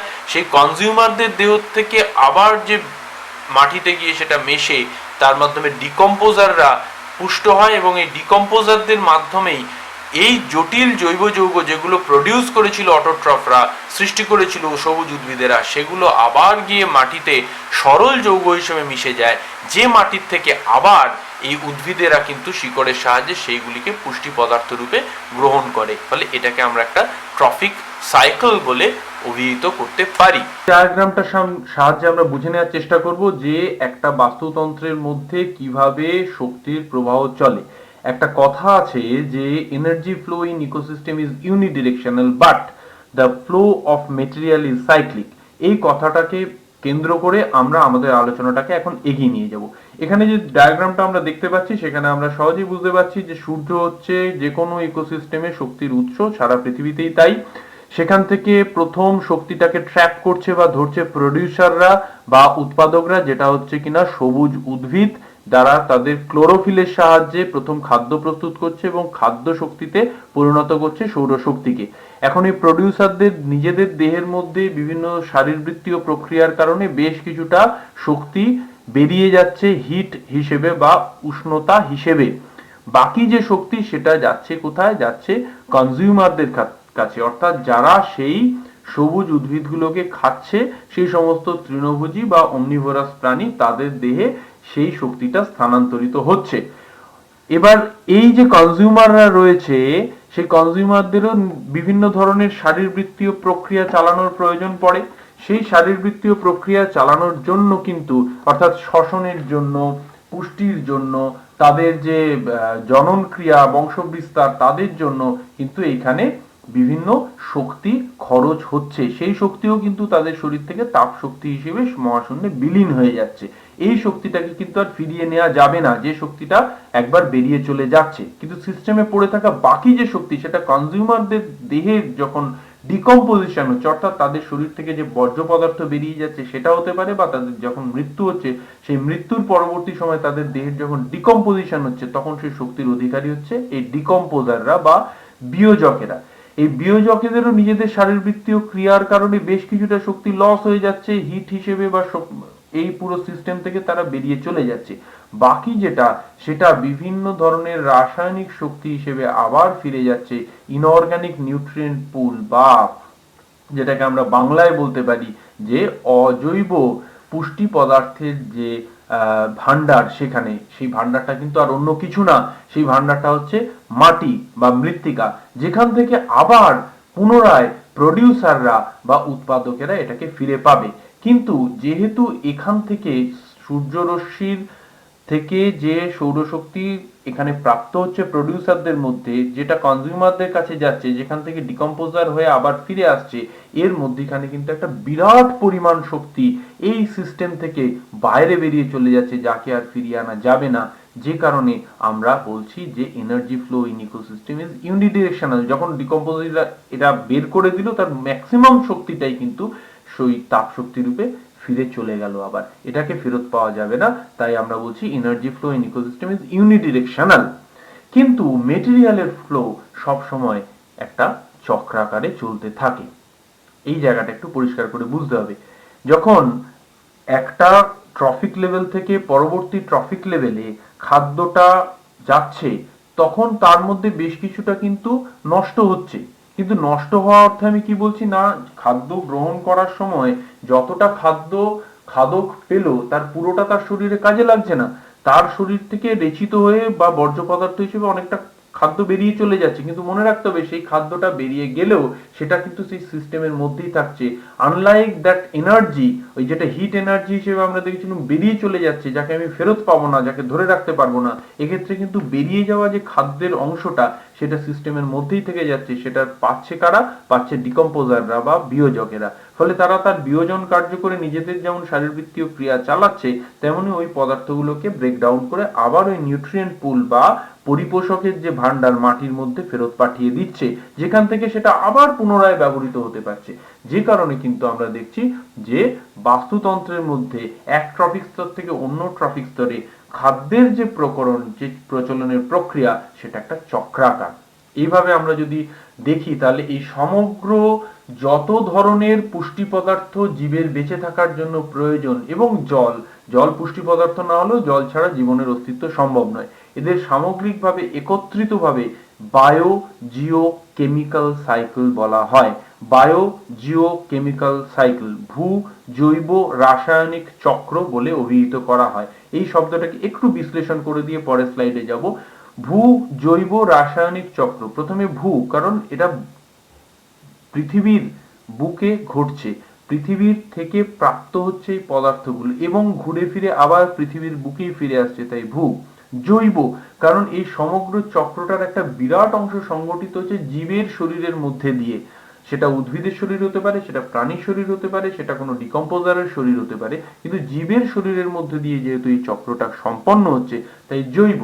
এবং রাসায়নিক, কারণ শেষ পর্যন্ত যে পদার্থগুলো, সে কার্বন হোক, নাইট্রোজেন হোক, হাইড্রোজেন হোক, জল হোক, এরা বা অক্সিজেন হোক, এরা প্রত্যেকেই কিন্তু একটা রাসায়নিক। তাই এদের রাসায়নিকগুলি কিভাবে কিছু পাথওয়েজ এর মধ্যে দিয়ে বা চলন পথের মধ্যে দিয়ে ঘুরে আসছে, যে চলন পথের কিছুটা আছে প্রকৃতিতে, কিছুটা আছে ভৌত প্রকৃতিতে, কিছুটা আছে জৈব প্রকৃতিতে, তাদেরকে একত্রিত করে আমরা বলছি ভূ জৈব রাসায়নিক চক্র। এর মধ্যে 4টি চক্রের উদাহরণ এখানে দেয়া আছে। সময় কম, আমরা এটার ডিটেলসে যেতে পারবো না। যদি তোমাদের প্রয়োজন মনে করো আমার ছাত্রছাত্রীরা, তোমরা আমাকে কমেন্ট বক্সে লিখে পাঠাও, সেক্ষেত্রে আমি water cycle, carbon cycle, oxygen cycle, nitrogen সাইকেলকে আলাদা করে ব্যাখ্যা করার চেষ্টা করব, কিন্তু আজকে এই মুহূর্তে সেটা সম্ভব হচ্ছে না। এরপরের যে ধারণাটায় আমি চলে আসছি, সেটা হচ্ছে খাদ্য খাদক সম্পর্কের উপরই ভিত্তি করে রচিত হয়েছে, যেটাকে বলা হচ্ছে ফুড চেইন বা খাদ্য শৃঙ্খল। এটা কিন্তু খুব সরলভাবে দেখলে আমরা যে ট্রফিক স্ট্রাকচার গুলো লক্ষ্য করলাম, যেখানে একটা প্রডিউসার থেকে প্রথমে প্রাথমিক খাদক, তারপরে গৌণ খাদক, তারপরে প্রগৌণ খাদক, এইভাবে খাদ্য গ্রহণের প্রক্রিয়াটা চলতে থাকে। এদেরকে যদি আমি পরপর একটা সারিতে সাজাই, তাহলে তারা কিন্তু একটা শিকলের মতো লাগবে। কেন শিকলের কথা উল্লেখ করলাম এক্ষেত্রে? কারণ একটা শৃঙ্খলের যেমন মধ্যবর্তী যে কোনো একটা লুপকে যদি আমরা ভেঙে দিই, তাহলে গোটা চেনটা ছিঁড়ে যায়, গোটা চেনটার আর অস্তিত্ব থাকে না। ঠিক তেমনই ভাবে এই খাদ্য খাদকের যে সম্পর্ক, তার মাঝখান থেকে যে কোনো একটিকে যদি সরিয়ে দিই, তাহলে এই যে সম্পর্ক, তার আর কোনো মানে থাকে না। যেমন নিচে যে ছবি দিয়ে দেখানো হয়েছে যে একটা ঘাসের থেকে ঘাস ফড়িং, ঘাস ফড়িং থেকে ইঁদুর, ইঁদুর থেকে সাপ, সাপ থেকে বাজ পাখি। এটা একটা খুব সরল খাদ্য শৃঙ্খল। এই খাদ্য শৃঙ্খলটা আমরা বলি গ্রেজিং খাদ্য শৃঙ্খল বা চারণভূমির খাদ্য শৃঙ্খল। সেই খাদ্য শৃঙ্খলের মধ্যে আমি ধরুন প্রডিউসারকে অফ করে দিলাম, অর্থাৎ ঘাসটাকে এখান থেকে আমি সরিয়ে দিলাম। তাহলে ঘাস না থাকলে ঘাস ফড়িং বেঁচে থাকতে পারবে না, কারণ সে খাদ্য পাবে না। ঘাস ফড়িং যদি বেঁচে না থাকে, তাহলে ইঁদুর খাদ্য পাবে না, সে বেঁচে থাকতে পারবে না। ইঁদুরের অভাবে সাপ মারা যাবে, সাপ মারা গেলে বাজ পাখিও থাকতে পারবে না। আবার আমি যদি বাজ পাখিকে তুলে নিই মাঝখান থেকে, ওই শেষ থেকে, তাহলে দেখা যাবে যে এই খাদ্য শৃঙ্খলটা সাপের কাছে এসে থেমে যাচ্ছে, এবং সাপকে যেহেতু খাওয়ার মতো কেউ থাকছে না, তাই সাপের সংখ্যা বৃদ্ধি পেতে পেতে একসময় এত বেশি হয়ে যাবে যে ওই ইকোসিস্টেমে আর ধারণ ক্ষমতা থাকবে না, ফলে ইকোসিস্টেমটা ব্রেক করে যাবে। কিংবা আমি যদি মাঝখান থেকে ইঁদুরকে তুলে নিই, তাহলে দেখা যাবে যে ঘাস ফড়িং এর সংখ্যা বেড়ে যাচ্ছে, কিন্তু সাপ তো আর ঘাস ফড়িং খেতে পারছে না, ফলে তার পরবর্তী সময়ে যে বাস্তুতন্ত্রের অংশটা রয়েছে তার টিকে থাকা সম্ভব হবে না। ফলে এই যে চেইন অফ ফিডিং, সেটাকে আমরা বলছি food chain. Energy is required by living beings to grow. Plant get the energy from photosynthesis, animal get energy from the food they consume. এটা বলা হয়ে গেছে, আর নতুন করে বলার কিছু নেই। তাহলে ফুড চেন কাকে বলছি একবার দেখে নিই। A food chain is the sequence of who eats whom in a biological community or ecosystem to obtain nutrition. খাদ্য খাদকের সম্পর্ক, কে কাকে খেয়ে পুষ্টি লাভ করবে, সেটাকেই হচ্ছে ফুড চেন বলা হচ্ছে। A food chain shows how each living thing gets food, কিভাবে প্রত্যেকটা জীবিত বস্তু বা জীবিত প্রাণী তারা বা জীব কিভাবে খাদ্য পায় এবং পুষ্টি লাভ করে, শক্তি লাভ করে। যে শক্তি এক স্তর থেকে অন্য স্তরে, এক প্রাণী থেকে অন্য প্রাণীতে প্রবাহিত হয়, তার যে প্রবাহ পথ সেইটা চিনিয়ে দেয় ফুড চেন বা খাদ্য শৃঙ্খল। এখন এই খাদ্য শৃঙ্খলের দুটো ভাগ আছে। একটা অংশ হচ্ছে আমরা যেটা বলছিলাম যে গ্রেজিং ফুড চেন, অর্থাৎ চারণভূমির বাস্তুতন্ত্র, যেটা কিনা আমরা বড় জীবেদের ক্ষেত্রে দেখতে পাই। অপরটিকে আমরা বলি কর্করীয় বাস্তুতন্ত্র বা ডেট্রিটাস ফুড চেন, অর্থাৎ ফুড চেনের সূচনা সেখানে হয় মৃত পদার্থের থেকে। সেখানে কিন্তু প্রডিউসার কেউ থাকে না, সেখানে প্রডিউসারের জায়গা নেয় মৃত পদার্থ, অর্থাৎ জীবদেহ, মৃত জীবদেহ বা জীবদেহের থেকে রেচিত পদার্থগুলো সেখানে হচ্ছে উৎপাদকের জায়গা নেয়। তারপরে তাদের বিয়োজনকারী বিভিন্ন ধরনের ব্যাকটেরিয়া, তাদের উপর নির্ভরশীল বিভিন্ন ধরনের যে অণুজীব, সেইগুলিকে আমরা পরপর দেখতে পাচ্ছি, তাদের দিয়ে আমরা দেখছি ডেট্রিটাস ফুড চেন সৃষ্টি হচ্ছে। এখানে আমি আরো পরিষ্কারভাবে সেটাকে দেখাচ্ছি। গ্রেজিং ফুড চেনকে আরো দুটো ভাগে ভাগ করা হচ্ছে, একটা হচ্ছে প্রিডেটরি ফুড চেন আর একটা হচ্ছে parasitic food chain. Predatory food চেনের ক্ষেত্রে কে কাকে খাবে সেটা একেবারে নির্দিষ্টভাবে ছোট প্রাণী থেকে বড় প্রাণীর দিকে চলে যায়। যেমন একটা সবুজ উদ্ভিদকে খাচ্ছে হরিণ, হরিণকে খাচ্ছে বাঘ, এইভাবে চলছে, সেটাকে প্রিডেটরি ফুড চেন বলা হয়। আর একটা হচ্ছে প্যারাসাইটিক ফুড চেন, যেটা কিন্তু একটা উদ্ভিদের দেহে অন্য আর একটা উদ্ভিদ বাস করছে বা প্রাণী দেহে একটা পরজীবী বাস করছে, তার যে পুষ্টির চক্র সেটাকে বলা হচ্ছে প্যারাসাইটিক ফুড চেন। অপরদিকে তো আমি ডেট্রিটাস বা স্যাপ্রোলাইটিক ফুড চেনের কথা আগেই আলোচনা করে দিয়েছি। গ্রেজিং ফুড চেনকে এখানে আরেকটুখানি বিশ্লেষণ করে দেওয়া হচ্ছে। Starts with green plant and culminate with carnivores. উৎপাদক হিসেবে এখানে সবুজ উদ্ভিদকে দেখতে পাবো এবং এই ফুড চেন শেষ হবে মাংসাশী প্রাণীতে গিয়ে। এখানে প্রেডেটরি ফুড চেনের উদাহরণ দেওয়া হয়েছে, যেমন বিভিন্ন যে ক্রপ গুলো আছে সেই ফসল, তারপরে বিভিন্ন ধরনের যে ইঁদুর, মেঠো ইঁদুর এবং পেঁচা, একটা সরল ফুড চেন। আবার প্যারাসাইটিক ফুড চেনের উদাহরণ এখানে দেখানো হয়েছে। প্যারাসাইটিক প্রডিউসার হার্বিভোরস প্যারাসাইট, অর্থাৎ উৎপাদক সবুজ উদ্ভিদ হরিণ, এবার হরিণের পেটের মধ্যে যে কৃমি আছে সে হচ্ছে প্যারাসাইট, এইভাবে সে খাদ্য পাচ্ছে এবং সে প্যারাসাইটিক খাদ্য শৃঙ্খল দেখা যাচ্ছে সেখানে। ডেট্রিটাস ফুড চেন, সেখানে একটা উদাহরণ দেওয়া আছে। Leaf litre in a forest, fungi bacteria. Leaf litre মানে হচ্ছে পচা পাতা, একটা ফরেস্টে পচা পাতা মাটিতে পড়েছে, তার উপরে ফাঙ্গি জন্মেছে, ফাঙ্গাস, বিভিন্ন ধরনের ছত্রাক, ব্যাঙের ছাতা, তার থেকে ভেঙে দেওয়া যে পদার্থগুলো, তার শরীর থেকে বেরিয়ে আসে যে পদার্থ, সেগুলোর উপর নির্ভর করে ব্যাকটেরিয়ারা রয়েছে। তাই একে আমরা বলছি একটা ডেট্রিটাস বা কর্করীয় বা মৃতজীবী ফুড চেন বা খাদ্য শৃঙ্খল। এখন এই খাদ্য শৃঙ্খলগুলো কিন্তু যত সরলভাবে আমরা বলছি, একটা বাস্তুতন্ত্রকে সামগ্রিকভাবে যদি দেখি তাহলে সেটা এত সরল নয়, বরঞ্চ দেখব যে এই খাদ্য শৃঙ্খলগুলো একে অপরের সঙ্গে বা পাশাপাশি বিভিন্ন খাদ্য শৃঙ্খলগুলো একে অপরের উপরে সুপার ইম্পোজড হচ্ছে বা সমাপাতিত হচ্ছে, যার ফলে এটা আর একটা সরল চেনের মতো থাকছে না, বরঞ্চ একটা জটিল জালে পরিণত হচ্ছে। তাহলে সোজা কথায় বলতে গেলে যে ইন্টারকানেক্টেড ম্যাট্রিক্সটা তৈরি হচ্ছে ফুড চেন দিয়ে, সেটাকে আমরা বলছি ফুড ওয়েব। যেমন এখানে একটা ছবি দেখানো হয়েছে, গাছের থেকে একটা সবুজ উদ্ভিদ, সে হচ্ছে উৎপাদক, তারপরে সেখান থেকে ছাগল, খরগোশ, ইঁদুর, এরা তিন ধরনের আমি দেখতে পাচ্ছি প্রাথমিক খাদক। আবার ছাগলকে খায় শিয়াল বা সিংহ, দুজনেই খেতে পারে। ওয়াইল্ড ক্যাটও খেতে পারে র্যাবিটকে, আবার আউলও খেতে পারে। এদের পরবর্তী আবার মাইসকে খেতে পারে স্নেক, স্নেককে খেতে পারে কাইট। আবার লায়নকে যদি দেখি, লায়ন সে গোটকেও খেতে পারে, সে র্যাবিটকেও খেতে পারে, সে জ্যাকেলকেও খেতে পারে।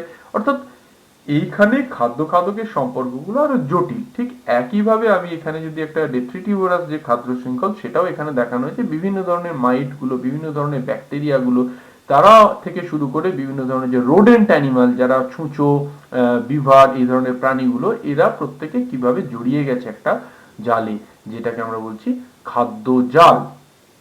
তাহলে ফুড চেন একটা সরল ব্যাপার, কিন্তু ফুড ওয়েব বা খাদ্য জাল অনেক জটিল।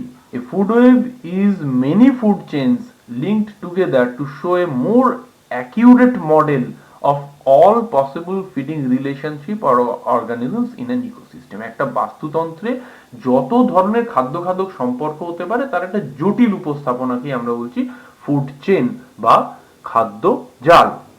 আর এখান থেকেই গুরুত্বপূর্ণ হয়ে উঠছে একটা ইকোসিস্টেমে এই খাদ্য খাদকের যে সম্পর্ক তাকে যদি আমি ধাপে ধাপে ট্রফিক স্ট্রাকচার অনুযায়ী সাজিয়ে ফেলি তাহলে সেটাকে আমরা একটা পিরামিডের মতো ধারণা পাচ্ছি। একটা পিরামিড হচ্ছে সেই ডায়াগ্রাম যার নিচের বেসটা চওড়া এবং মাথার দিকটা ক্রমশ ছোট হতে হতে সূচল হয়ে আসে।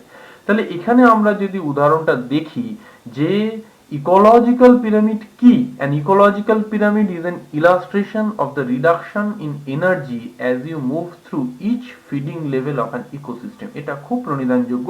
আমরা দেখব লিন্ডেম্যান, বিজ্ঞানী লিন্ডেম্যান 10% সূত্র একটা দিয়েছিলেন, যে সূত্র মতে যে ট্রফিক স্ট্রাকচার গুলো আমরা দেখছি সেই ট্রফিক স্ট্রাকচারে একদম নিচের দিকে যদি থেকে আমি শুরু করি অর্থাৎ প্রডিউসার থেকে শুরু করি এবং ধাপে ধাপে আমি যদি কার্নিভোর পর্যন্ত পৌঁছই তাহলে প্রত্যেকটি ট্রফিক স্তর যত আমি উন্নীত হব বা উঠে আসব তত কিন্তু পূর্ববর্তী স্তরে যে প্রাপ্তব্য এনার্জি ছিল বা শক্তি ছিল তার মাত্র 10% পরের স্তরে প্রতিফলিত হবে বা প্রবাহিত হবে এবং বাকি 90% কিন্তু আগের স্তরে বিভিন্ন শারীরবৃত্তীয় প্রক্রিয়ার মাধ্যমে চলে যাবে। অর্থাৎ সোজা কথায় বলতে গেলে এই এনার্জি ফ্লো ইকোসিস্টেমের মধ্যে দিয়ে শক্তির প্রবাহটা কিন্তু খুব একটা এফিশিয়েন্ট নয়, কারণ এখানে বেশিরভাগ শক্তিটাই লস্ট হয়ে যায়, নষ্ট হয়ে যায় বা চলে যায় সিস্টেমের থেকে। মাত্র অল্প একটু অংশ কিন্তু পরিবাহিত হয় উপর দিকের স্তরগুলোতে। Each feeding level of the ecosystem is called trophic level। এটা আমরা আগে আলোচনা করেছি। Producers from the base of a pyramid, consumers from the upper layers। ফলে যত শক্তির প্রাপ্তিযোগ্যতা কমে যায় ফলে সেই অনুপাতে কিন্তু কমিউনিটির সংখ্যা কমে যায়, সেই কমিউনিটির মধ্যে পপুলেশনের সংখ্যা কমে যায়। কারণটা খুব সহজেই অনুমেয়, যে অনেকটা ঘাস থেকে বেশ কিছু খরগোশ খেতে পারবে, এই বেশ কিছু খরগোশকে কয়েকটা সাপ খেতে পারবে এবং এই কয়েকটা সাপকে একটা মাত্র ঈগলই খেতে পারবে।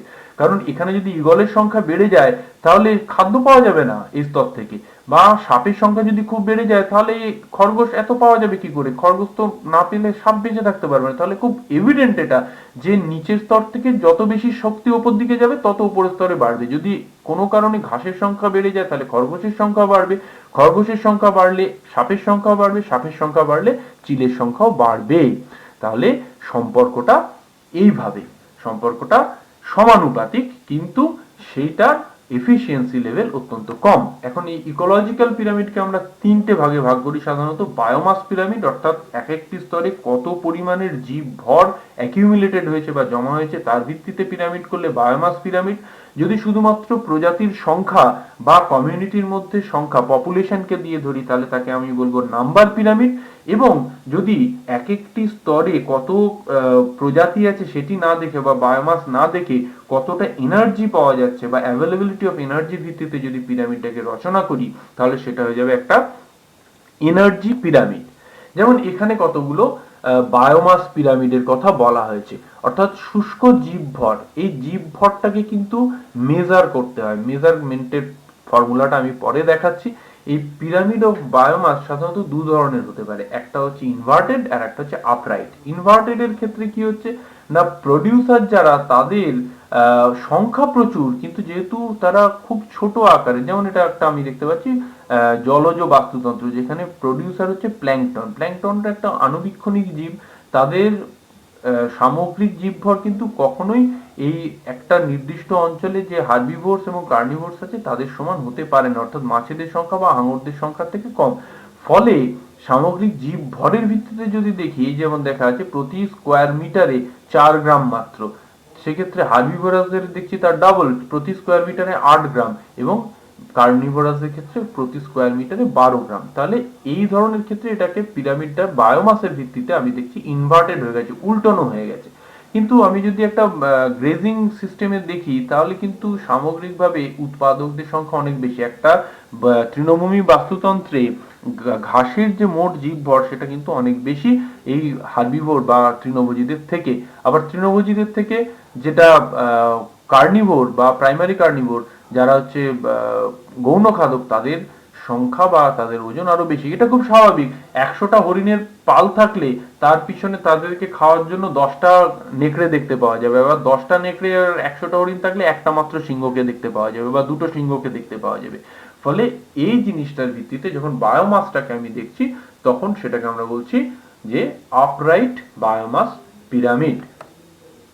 এখানে নাম্বার পিরামিডটাকে দেখানো হয়েছে। নাম্বার পিরামিডও কিন্তু ইনভার্টেড হতে পারে, স্পিন্ডল বা মাকুর মতো হতে পারে, আবার আপরাইট পজিশনেও হতে পারে। এখানে উদাহরণ দিয়ে দিয়ে বোঝানোর চেষ্টা করি যে প্রত্যেক ট্রফিক লেভেলে কতগুলো নাম্বার অফ স্পিসিস রয়েছে বা নাম্বার অফ অর্গানিজম রয়েছে তার ভিত্তিতে। এখানে কেন ইনভার্টেড দেখানো হয়েছে না, এখানে দেখুন একটা গাছের উপর ভিত্তি করে নানা ধরনের পাখি থাকতে পারে। এই নানা ধরনের পাখির দিয়ে নানা রকমের প্যারাসাইট থাকতে পারে। এই প্যারাসাইটদের সংখ্যা কিন্তু পাখিদের দিয়ে অনেক, কয়েক লক্ষ। ফলে পাখিদের সংখ্যার থেকে প্যারাসাইটের সংখ্যা সবসময় বেশি। আবার এই প্যারাসাইটদের শরীরের মধ্যে আবার বিভিন্ন ধরনের বীজাণু থাকতে পারে, তাদের সংখ্যা আবার আরো অনেক বেশি। তাহলে শুধু নাম্বারের ভিত্তিতে যদি করি তাহলে এটা একটা ইনভার্টেড পিরামিড। এটাকে আমরা বলছি মাকু আকৃতির বা স্পিন্ডল আকৃতির। এখানে গাছের পরে নির্ভরশীল কতগুলো পাখি, এখানে 5-7টা পাখি থাকতে পারে, কিন্তু তার উপরে যদি একটি মাত্র বাজ পাখি থাকে যে এই পাখিগুলোকে খেয়ে বেঁচে থাকে, তাহলে এর জীবভরটা হঠাৎ করে কমে গেল, সংখ্যাটা হঠাৎ করে কমে গেল। জীবভর নয়, এটা কিন্তু সংখ্যার পিরামিড। তাহলে এক্ষেত্রে যেটা আপরাইট পিরামিড হচ্ছিল হঠাৎ করে শেষ স্তরে গিয়ে সেটা হয়ে গেল, সরি, যেটা ইনভার্টেড পিরামিড হচ্ছিল সেটার উপরের স্তরে গিয়ে আপরাইট হয়ে গেল। এই দুইয়ের মিশ্রণের ফলে এটাকে একটা স্পিন্ডল বা মাকু আকৃতির নাম্বার পিরামিড বলা হচ্ছে। আর এক্ষেত্রে কিন্তু আমরা এটা দেখতে পাচ্ছি স্থলজ বাস্তুতন্ত্র, যেখানে গাছপালার পরে ফড়িংয়ের পরে হচ্ছে ইঁদুরের পরে সাপের পরে ময়ূর। এইভাবে একটা বাস্তুতন্ত্র যেখানে সংখ্যার ভিত্তিতে আমরা খুব সহজেই বুঝতে পারছি ময়ূরের থেকে গাছের সংখ্যা সবসময়ই বেশি হবে। এর ক্ষেত্রেও কিন্তু জলজ বাস্তুতন্ত্রে শ্যাওলা, মাছ, বড় মাছ, তার উপরে সারসের সংখ্যা সবসময় মাছের থেকে কম হবে। কারণ যদি সারসের সংখ্যা বেশি হয় মাছের সংখ্যা কমে যায়, তাহলে তো সেই বাস্তুতন্ত্র আর টিকে থাকতে পারবে না, কারণ সারসরা খাবার পাবে না। ফলে তারা সেখান থেকে হয় চলে যাবে নয় মারা যাবে। ফলে এইভাবে আমরা যখন দেখতে পাচ্ছি তখন তাকে বলছি নাম্বারের পিরামিড। এইটা খুব গুরুত্বপূর্ণ, এটাকে আমরা বলি এনার্জি পিরামিড। এক্ষেত্রে total amount of energy available in a particular trophic level. এখানেই সেই লিন্ডেম্যানের 10% সূত্রের কথা আমি বলেছিলাম যে নিচে যদি 10,000 জুল সানলাইটের থেকে যদি এনার্জি পাওয়া যায়, সরি, যদি 1 লাখ জুল সানলাইটের থেকে এনার্জি পাওয়া যায়, তাহলে তার মধ্যে থেকে মাত্র 10% ট্র্যাপড হয়েছে, ধরতে পেরেছে সবুজ উদ্ভিদ, সেটা 10,000 জুল। আর তাদের থেকে যে খাদকরা, প্রাথমিক খাদকরা, এই গঙ্গা ফড়িং যেমন দেখানো হচ্ছে, খেয়েছে, তাদের মাধ্যমে দ্বিতীয় স্তরে অর্থাৎ প্রাইমারি কনজিউমারদের কাছে গেছে মাত্র 1000 জুল। তাহলে 10 ভাগের 1 ভাগ। এই 1000 জুলের শক্তি পরবর্তী স্তরে 100 জুল, আর একেবারে উচ্চতম স্তরে 10 জুল। তাহলে যত উপর দিকে স্তরে যাব তত আমরা দেখব যে শক্তির প্রাপ্তিযোগ্যতা ক্রমশ কমছে। শুধু তাই নয়, এখানে আর একটা জিনিস প্রণিধানযোগ্য, সেটা হচ্ছে যে যত উপর দিকে স্তরে যাব শক্তির প্রাপ্যতা কমার ফলে শক্তি ব্যবহারের যে এফিসিয়েন্সি বা দক্ষতা সেটা অনেক বেড়ে যাচ্ছে। একটা বাঘের দেহের শক্তি ব্যবহারের দক্ষতা একটা হরিণের দেহের থেকে অনেক বেশি। কারণ সোজা কথায় হরিণ তার অ্যাবান্ডান্স অফুরন্ত খাবার পেতে পারে, কিন্তু বাঘ দিনে অফুরন্ত হরিণ পাবে না খাওয়ার জন্য। ফলে সে যেটুকু পায় সেটুকুকে পরিপূর্ণভাবে সে ব্যবহার করতে পারে। তাই এনার্জি এফিসিয়েন্সি কিন্তু যত ট্রফিক স্ট্রাকচারের ওপর দিকে যাব তত বেড়ে যাবে, নিচের দিকে গেলে কমে যাবে। হোয়ারাজ প্রাপ্তিযোগ্যতা, কতটা শক্তি পাওয়া যাবে, সেটা কিন্তু নিচের দিকে বেশি আর উপর দিকে গেলে ক্রমশ কম। চলে আসছি ইকোলজিক্যাল সাকসেশনের কথায়। একটা ন্যাড়া অঞ্চলে যদি কিভাবে ধীরে ধীরে একটা বাস্তুতন্ত্র গড়ে ওঠে সেটা যদি আমরা দেখি, তাহলে দেখবো যে প্রথমেই সেখানে কিন্তু বড় গাছ গড়ে ওঠে না। আসলে এটা একটা ইকোসিস্টেম বা বাস্তুতন্ত্রের ডাইনামিক নেচারকে বা গতিশীলতাকে বোঝায়। এটা প্রত্যেকটা ইকোসিস্টেম বা বাস্তুতন্ত্র কিন্তু সময়ের সঙ্গে সঙ্গে নিজেকে পরিবর্তন করে। এক ধরনের প্রজাতি যেটা একসময় প্রচুর সংখ্যায় ছিল বা অ্যাবান্ডান্ট ছিল, তারা আস্তে আস্তে কমে আসতে পারে, অন্য ধরনের প্রজাতি সেখানে আবার প্রাধান্য লাভ করতে পারে।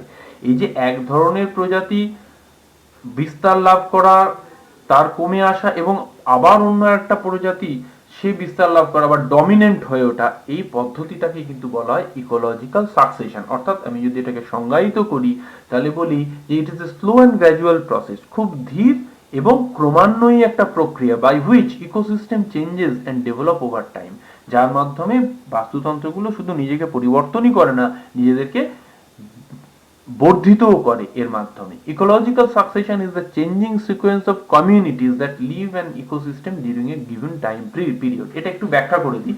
একটা বালির স্তূপ, তার উপরে কিন্তু প্রথমেই বড় গাছ জন্মায় না, যেটা আমি বলছিলাম প্রথমেই উদাহরণ দিতে গিয়ে। তার উপরে প্রথমে গজায় কি, কতগুলো ঘাস। সেই ঘাসগুলো বাড়তে বাড়তে কতগুলো ছোট ছোট গাছ আগাছা জন্মাতে থাকে। এই আগাছাগুলো জন্মাতে জন্মাতে দেখা গেল কম জলেও বেঁচে থাকতে পারে তেমন গাছ, যেমন একটা খেজুর গাছ, সেটা জন্মাচ্ছে। এবার যত এই ধরনের গাছপালাগুলো জন্মাচ্ছে তত বালিতে কিন্তু অর্গানিক ম্যাটার বা জৈব পদার্থ যুক্ত হচ্ছে এবং বালি মাটিটা আস্তে আস্তে আরো বেশি করে উর্বর হয়ে উঠছে। এইবার সেখানে দেখা গেল একটা দুটো বড় গাছ। সেই বড় গাছগুলো বাড়তে বাড়তে এক সময় এমন ঘন অরণ্য তৈরি হয়ে গেল যে কিছুতেই আর দেখে বোঝা যাবে না যে কিছুকাল আগে সেখানে একটা বালির স্তূপ ছিল বা সেখানে একটা ঘাস জমি ছিল। এই যে প্রক্রিয়া, এই যে ধীরে পরিবর্তনের প্রক্রিয়া, এক প্রজাতির বদলে অন্য প্রজাতির প্রভাব বিস্তার বা ডমিনেন্ট হয়ে ওঠার প্রক্রিয়া, এটাকেই বলা হয় ইকোলজিক্যাল সাকসেশন। এক্ষেত্রে প্রথম একটি বৃক্ষহীন অঞ্চলে বা প্রজাতিহীন অঞ্চলে প্রথম যে প্রজাতির আগমন ঘটে তাকে বলা হয় পায়োনিয়ার অর্গানিজম। যেমন যে বালির স্তূপের কথা আমি বলছিলাম, সেখানে কিন্তু ওই যে ঘাস, মুথা ঘাসের কথা বলছিলাম, যারা প্রথমে একটা দুটো করে গজাতে শুরু করেছে, তারা হচ্ছে পায়োনিয়ার অর্গানিজম। এর সংজ্ঞায় কি বলা হচ্ছে, a pioneer organism is an organism that populates a region after a natural disaster or any other event that may have caused most life in that area to disappear. একটা বড় ধস নেমে পর্বতের গায়ে সমস্ত বনভূমিটা ধসে নেমে চলে গেছে, দগদগে ক্ষতের মতো ঘাস সৃষ্টি হয়ে রয়েছে। একটা বর্ষার পরে দার্জিলিং পাহাড়ের দিকে গেলে আমরা প্রায়শই এ ধরনের দেখতে পাই। কিন্তু যদি এক বছর পরে ফিরে যাই, দেখবো সেখানে কিন্তু ছোট ছোট গাছের আবার জন্ম হয়েছে। এইগুলি কিন্তু হচ্ছে pioneer organism. Over time dead material from pioneer species forms humus. এটা কিন্তু মাটির বন্ধন সৃষ্টি করতে একটা খুব গুরুত্বপূর্ণ উপাদান, humus, and the soil which result is colonised by other species. অর্থাৎ এই প্রাথমিকভাবে এই পায়োনিয়ার অর্গানিজমস গুলো যদি না এসে পৌঁছতো, তাহলে কিন্তু এই জায়গাটা আর কলোনাইজ করা যেত না। Common pioneer organism includes lichens and algae. হ্যাঁ, বিভিন্ন ধরনের যে শ্যাওলা, যেগুলো সাদা সাদা ছোপ পাথরের উপরে বা বাড়ির গায়ে আমরা দেখতে পাই, বিভিন্ন ধরনের অ্যালগি, হলুদ, সবুজ, নীল, বিভিন্ন রঙের, এরা হচ্ছে সব থেকে প্রথমে জন্মায়। তারপর ধীরে ধীরে সেখানে বড় গাছ। এটা আমাদের বাড়ি, যদি পাকা বাড়ি থাকে, পুরনো বাড়ি থাকে, তার কার্নিশে আমরা খুব ভালো দেখতে পাই। প্রথমে শ্যাওলা, সবুজ সবুজ ছোপ পড়লো, তারপরে মশ, ঘন সবুজ একটু ছোট ছোট গাছের মতো দেখতে পাচ্ছি, তারপর কোন দিন দেখলাম সেখানে একটা অশ্বত্থ গাছ গজিয়ে গেছে। এটাও কিন্তু সেই একই সাকসেশনের গল্প, এবং সেক্ষেত্রে ওই শ্যাওলাগুলো হচ্ছে পায়োনিয়ার অর্গানিজম। যখন এইভাবে সাকসেশন চলতে চলতে কোনো একটি বিশেষ প্রজাতি সেই অঞ্চলের জলবায়ু এবং মৃত্তিকার সাহায্য পেয়ে নিজেকে চূড়ান্তভাবে বিস্তার করে এবং সেই অঞ্চলের গুরুত্বপূর্ণ বা সব থেকে গুরুত্বপূর্ণ প্রজাতি হয়ে ওঠে, তখন তাকে বলা হয় ক্লাইম্যাক্স কমিউনিটি। মনে করা হয় যে ওই বিশেষ জলবায়ুগত এবং মৃত্তিকাগত অবস্থানে এর থেকে বেশি বিকাশ বা ভালো বিকাশ আর কিছু হতে পারে না, তাই এটা হচ্ছে ক্লাইম্যাক্স কমিউনিটি। এখন এই ক্লাইম্যাক্সটা কিন্তু বিভিন্ন স্টেজের মধ্যে দিয়ে যায়, একবারে হঠাৎ করে হয়ে যায় না, যার ফলে এটাকে আমরা বলি সেরে। এক একটা স্টেজকে আমরা বলি সেরে, এবং এই এক একটা সেরেতে যখন মনে হয় যে হ্যাঁ এটাই সব থেকে ভালো গ্রোথ, তখন সেটাকে আমরা বলি সেরাল কমিউনিটি। কিন্তু সেরাল কমিউনিটি মানেই ক্লাইম্যাক্স কমিউনিটি নয়, কারণ ওডাম বলছেন ক্লাইম্যাক্স কমিউনিটি তারাই হবে যারা ইকোসিস্টেমে প্রাপ্ত যে শক্তি তার চূড়ান্ত ব্যবহার করতে পারবে। তার আগে পর্যন্ত যে যে কমিউনিটিগুলো নিজেদেরকে ডেভেলপ করতে পারবে এক একটা স্টেজে, সেই স্টেজ অনুযায়ী স্টেজগুলোকে বলবো সেরে, এবং সেই স্টেজে যে কমিউনিটিটা ডমিনেন্ট হয়ে উঠেছে তাকে বলবো সেরাল কমিউনিটি। যেমন আমি যে উদাহরণটা দিচ্ছিলাম তাতে যদি বলি, প্রথমে একটা ঘাস দিয়ে ভরে গেল ওই বালিয়াড়িটা, তাহলে ঘাসের প্রথম সেরে, ওটা সেরাল কমিউনিটি হচ্ছে ঘাস। তারপরে দেখা গেল যে খেজুর গাছ 4-5টা হলো, তাহলে খেজুর গাছ সেই মুহূর্তে সব থেকে ডমিনেট করছে ল্যান্ডস্কেপটাকে, তাহলে খেজুর গাছ হলো সেকেন্ড সেরে এবং সেরাল কমিউনিটি হলো খেজুর। তারপরে দেখলাম যে অশ্বত্থ গাছ জন্মাচ্ছে। এই অশ্বত্থ গাছ হলো তৃতীয় যারা ওই সেরাল কমিউনিটি হিসেবে এলো, কিন্তু শেষ পর্যন্ত দেখা গেল ওই সমস্ত জায়গাটাতে প্রচুর পরিমাণে ঝাউ গাছ হয়ে গেছে। এই ঝাউ গাছটা এত পরিমাণে হয়ে গেছে যে এরপরে আর অন্য কিছু হতে পারছে না। তাহলে এই মুহূর্তে বলবো যে ওই পার্টিকুলার সিস্টেমে যে শক্তি অ্যাভেলেবেল আছে তাকে সব থেকে বেশি ভালোভাবে ব্যবহার করেছে ঝাউ, এবং সেই কারণেই সেটা হচ্ছে ক্লাইম্যাক্স কমিউনিটি। এবার চলে আসছি ইকোসিস্টেমের কাজ বা ফাংশন। এটা অত্যন্ত গুরুত্বপূর্ণ। প্রথমে হচ্ছে হ্যাবিটেট ফাংশন, যে বিভিন্ন উদ্ভিদ এবং প্রাণী তাদেরকে বাসস্থান দেয়। এই যে ফুড চেন এবং ফুড ওয়েভের মধ্যে দিয়ে একটা এমন অবস্থা সৃষ্টি করে যেখানে প্রতিপালিত হতে পারে একটা উদ্ভিদ, সে সেখানে বাড়তে পারে, জন্ম লাভ করতে পারে, বৃদ্ধি লাভ করতে পারে, পুষ্টি লাভ করতে পারে, তার বংশ বিস্তার করতে পারে। তাই এইটা একটা হ্যাবিটাট হিসেবে কাজ করে। তাহলে প্রথম ফাংশন হচ্ছে হ্যাবিটাট ফাংশন। এটা না থাকলে, ইকোসিস্টেম না থাকলে পৃথিবীতে কিন্তু উদ্ভিদ বা প্রাণী কেউই টিকে থাকতে পারতো না, এই সম্পর্কগুলোই থাকতো না। দ্বিতীয় হচ্ছে প্রোডাক্টিভ ফাংশন বা প্রোডাকশনের ফাংশন। এই প্রোডাক্টিভিটিটা আবার অনেকগুলো জিনিস দিয়ে মেজার করা হয়। যেমন একটা ইউনিট দেওয়া আছে, প্রতি বছরে কত গ্রাম তৈরি হয় বায়োমাস, তার উপরে নির্ভর করে, বা কত কিলো ক্যালোরি প্রতি বছর শক্তি ট্র্যাপড হচ্ছে বা বন্ধন হচ্ছে শক্তির একটা ইকোসিস্টেমে, তার ভিত্তিতে তার প্রোডাক্টিভিটি নির্ভর করে। এটাকে আবার জিপিপি এবং এনপিপি এই দুটো ভাগে ভাগ করা যায়।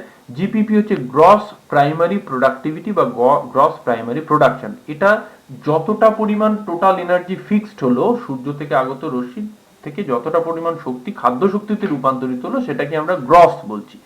কিন্তু এইটাই তো শেষ না, এর মধ্যে থেকে জীবদেহের ব্যবহারের ফলে অনেকটা শক্তি নষ্ট হয়ে যাবে। সেই নষ্ট হয়ে যাওয়া শক্তিকে, যেমন রেসপিরেশনের মাধ্যমে নষ্ট হয়ে যাওয়া শক্তি, তাকে যদি বাদ দিয়ে দিই তাহলে যেটা পড়ে থাকবে সেটা হচ্ছে এনপিপি বা নেট প্রাইমারি প্রোডাকশন। এরপরে আসছে secondary productivity, the rate of formation of new organic matter by consumers. অর্থাৎ এই যে প্রডিউসার বা উৎপাদক, তাদেরকে খেয়ে বেঁচে আছে যে কনজিউমার, তাদের দিয়ে আবার নতুন করে শক্তির সংস্থান হলো, সেটাকে আমরা বলছি সেকেন্ডারি প্রোডাক্টিভিটি। আর এগুলোকে মিলেই গড়ে উঠেছে প্রোডাক্টিভ ফাংশন। এখানে এই ডায়াগ্রামটার সাহায্যে এটাই বোঝানো হয়েছে। নেট ইকোলজিক্যাল প্রোডাক্টিভিটি বা নেপ, তার মধ্যে কি কি আছে? প্ল্যান্ট বায়োমাস অ্যাকিউমুলেশন আছে, যতটা গাছ বাড় বৃদ্ধির মাধ্যমে যতটা তার জীবভর নিয়ে আসতে পারে। যে অংশটা এক্সপোর্ট হয়ে যাচ্ছে, বাইরে বেরিয়ে যাচ্ছে সিস্টেম থেকে, অন্য কোথাও নিয়ে চলে যাওয়া হচ্ছে, যেটা বারিড হয়ে যাচ্ছে, সেডিমেন্টের মধ্যে ঢুকে যাচ্ছে, সেটাও কিন্তু এর মধ্যেই পড়ে। এই সবগুলিকে মিলেই নেট ইকোলজিক্যাল প্রোডাকশন। আজকের দিনে কিন্তু এই ইকোলজিক্যাল প্রোডাকশন ভ্যালুটা সর্বত্র ভীষণ ব্যবহৃত হচ্ছে।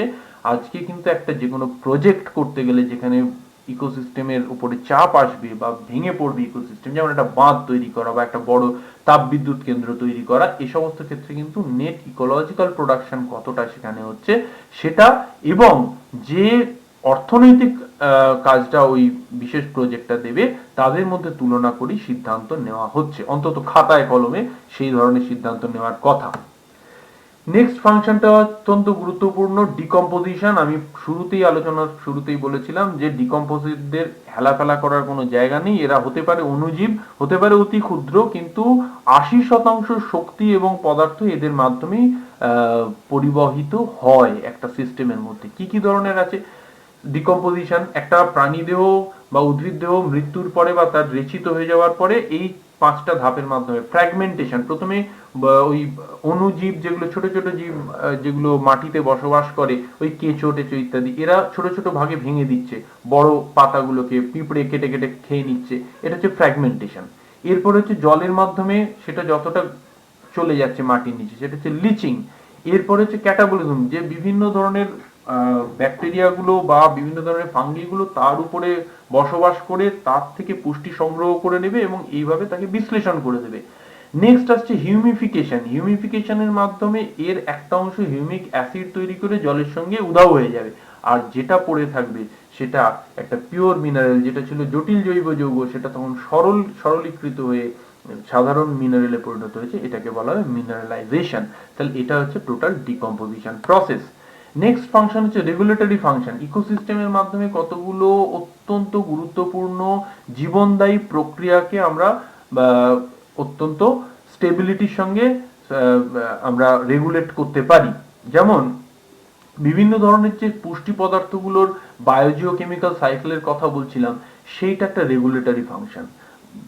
যে জলচক্র চলে, যে বাষ্পীভবন, তারপর ঘনীভবন, সেখান থেকে বৃষ্টিপাত, তারপর সারফেস রান অফ হিসেবে আসা, তার একটা কম্পোনেন্টকে ধরে রাখা উদ্ভিদের সাহায্যে, উদ্ভিদের দেহের সাহায্যে জলের শোষণ, এই প্রত্যেকটি কিন্তু রেগুলেটরি ফাংশন। এছাড়া কি আছে? এছাড়া আছে বায়ুর পরিশুদ্ধিকরণ, দূষণ নিয়ন্ত্রণ, এছাড়া আছে মাটিকে বন্ধন করে রাখা, মাটিকে ধরে রাখা। সেটা দুভাবে হয়, হয় শিকড়ের সাহায্যে অথবা মাটিতে জৈব পদার্থের পরিমাণ যোগ করে। তাহলে এইভাবে কিন্তু রেগুলেটরি ফাংশনগুলো চলে। আমরা জানি একটা, বিশেষ করে অরণ্য বাস্তুতন্ত্রের কথা যদি বলি, অরণ্য বাস্তুতন্ত্র একটা অঞ্চলের মাইক্রোক্লাইমেটকে নিয়ন্ত্রণ করতে পারে। আবার যদি আমি ডেজার্ট ইকোসিস্টেমের কথা বলি, তারাও কিছু কম যায় না। মনে রাখতে হবে যে ভারতবর্ষের যে মনসুন বা মৌসুমী বায়ুর দেশ বলা হয়, সেটা কিন্তু নিয়ন্ত্রিত হয় মূলত নিয়ন্ত্রণ করে সেটা হচ্ছে ওই থর ডেজার্টের যে ইকোসিস্টেম তাদের দ্বারা। এরপরে চলে আসছি ইনফরমেশনাল ফাংশন। কারণ এইখান থেকে আমরা প্রচুর পরিমাণের তথ্য পাই। কিসের ভিত্তিতে? না, প্রাচীন পৃথিবীর সম্পর্কে কিভাবে বিভিন্ন ধরনের সম্পর্কগুলো একে অপরের সঙ্গে বিস্তৃত হচ্ছে সেটা জানতে পারলে আমরা সংরক্ষণ করতে পারি। এটা একটা জিন পুল হিসেবে কাজ করে। এই অরণ্য বা বিভিন্ন ধরনের যে বাস্তুতন্ত্রগুলো, এরা আমাদেরকে তাদের কগনিটিভ ডেভেলপমেন্ট বা আমাদের যে স্পিরিচুয়াল এনরিচমেন্ট, রিক্রিয়েশন, এই সমস্ত কাজে এরা সাহায্য করে। তাহলে এইগুলোই ছিল ইকোসিস্টেমের কাজ। ধন্যবাদ সকলকে শোনার জন্য। আমি ছাত্রছাত্রীদের বলছি, অনেকগুলো বিষয়কে এখানে কভার করার চেষ্টা করা হয়েছে। যদি তোমাদের কোনো বিষয় বুঝতে অসুবিধা হয় তাহলে কমেন্ট করতে দ্বিধা করো না। তোমরা সরাসরি আমাকে জানাতে পারো আমার হোয়াটসঅ্যাপ নম্বরে।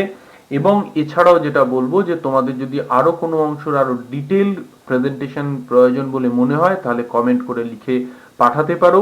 আমি চেষ্টা করব যথাসাধ্য সেইগুলোকে আনসার দেওয়ার। সকলে ভালো থেকো, সুস্থ থাকো। তোমাদের সঙ্গে আবার দেখা হবে। এভাবেই অন্য আর কোনো টপিক নিয়ে চলে আসবো। ততক্ষণ ভালো থেকো।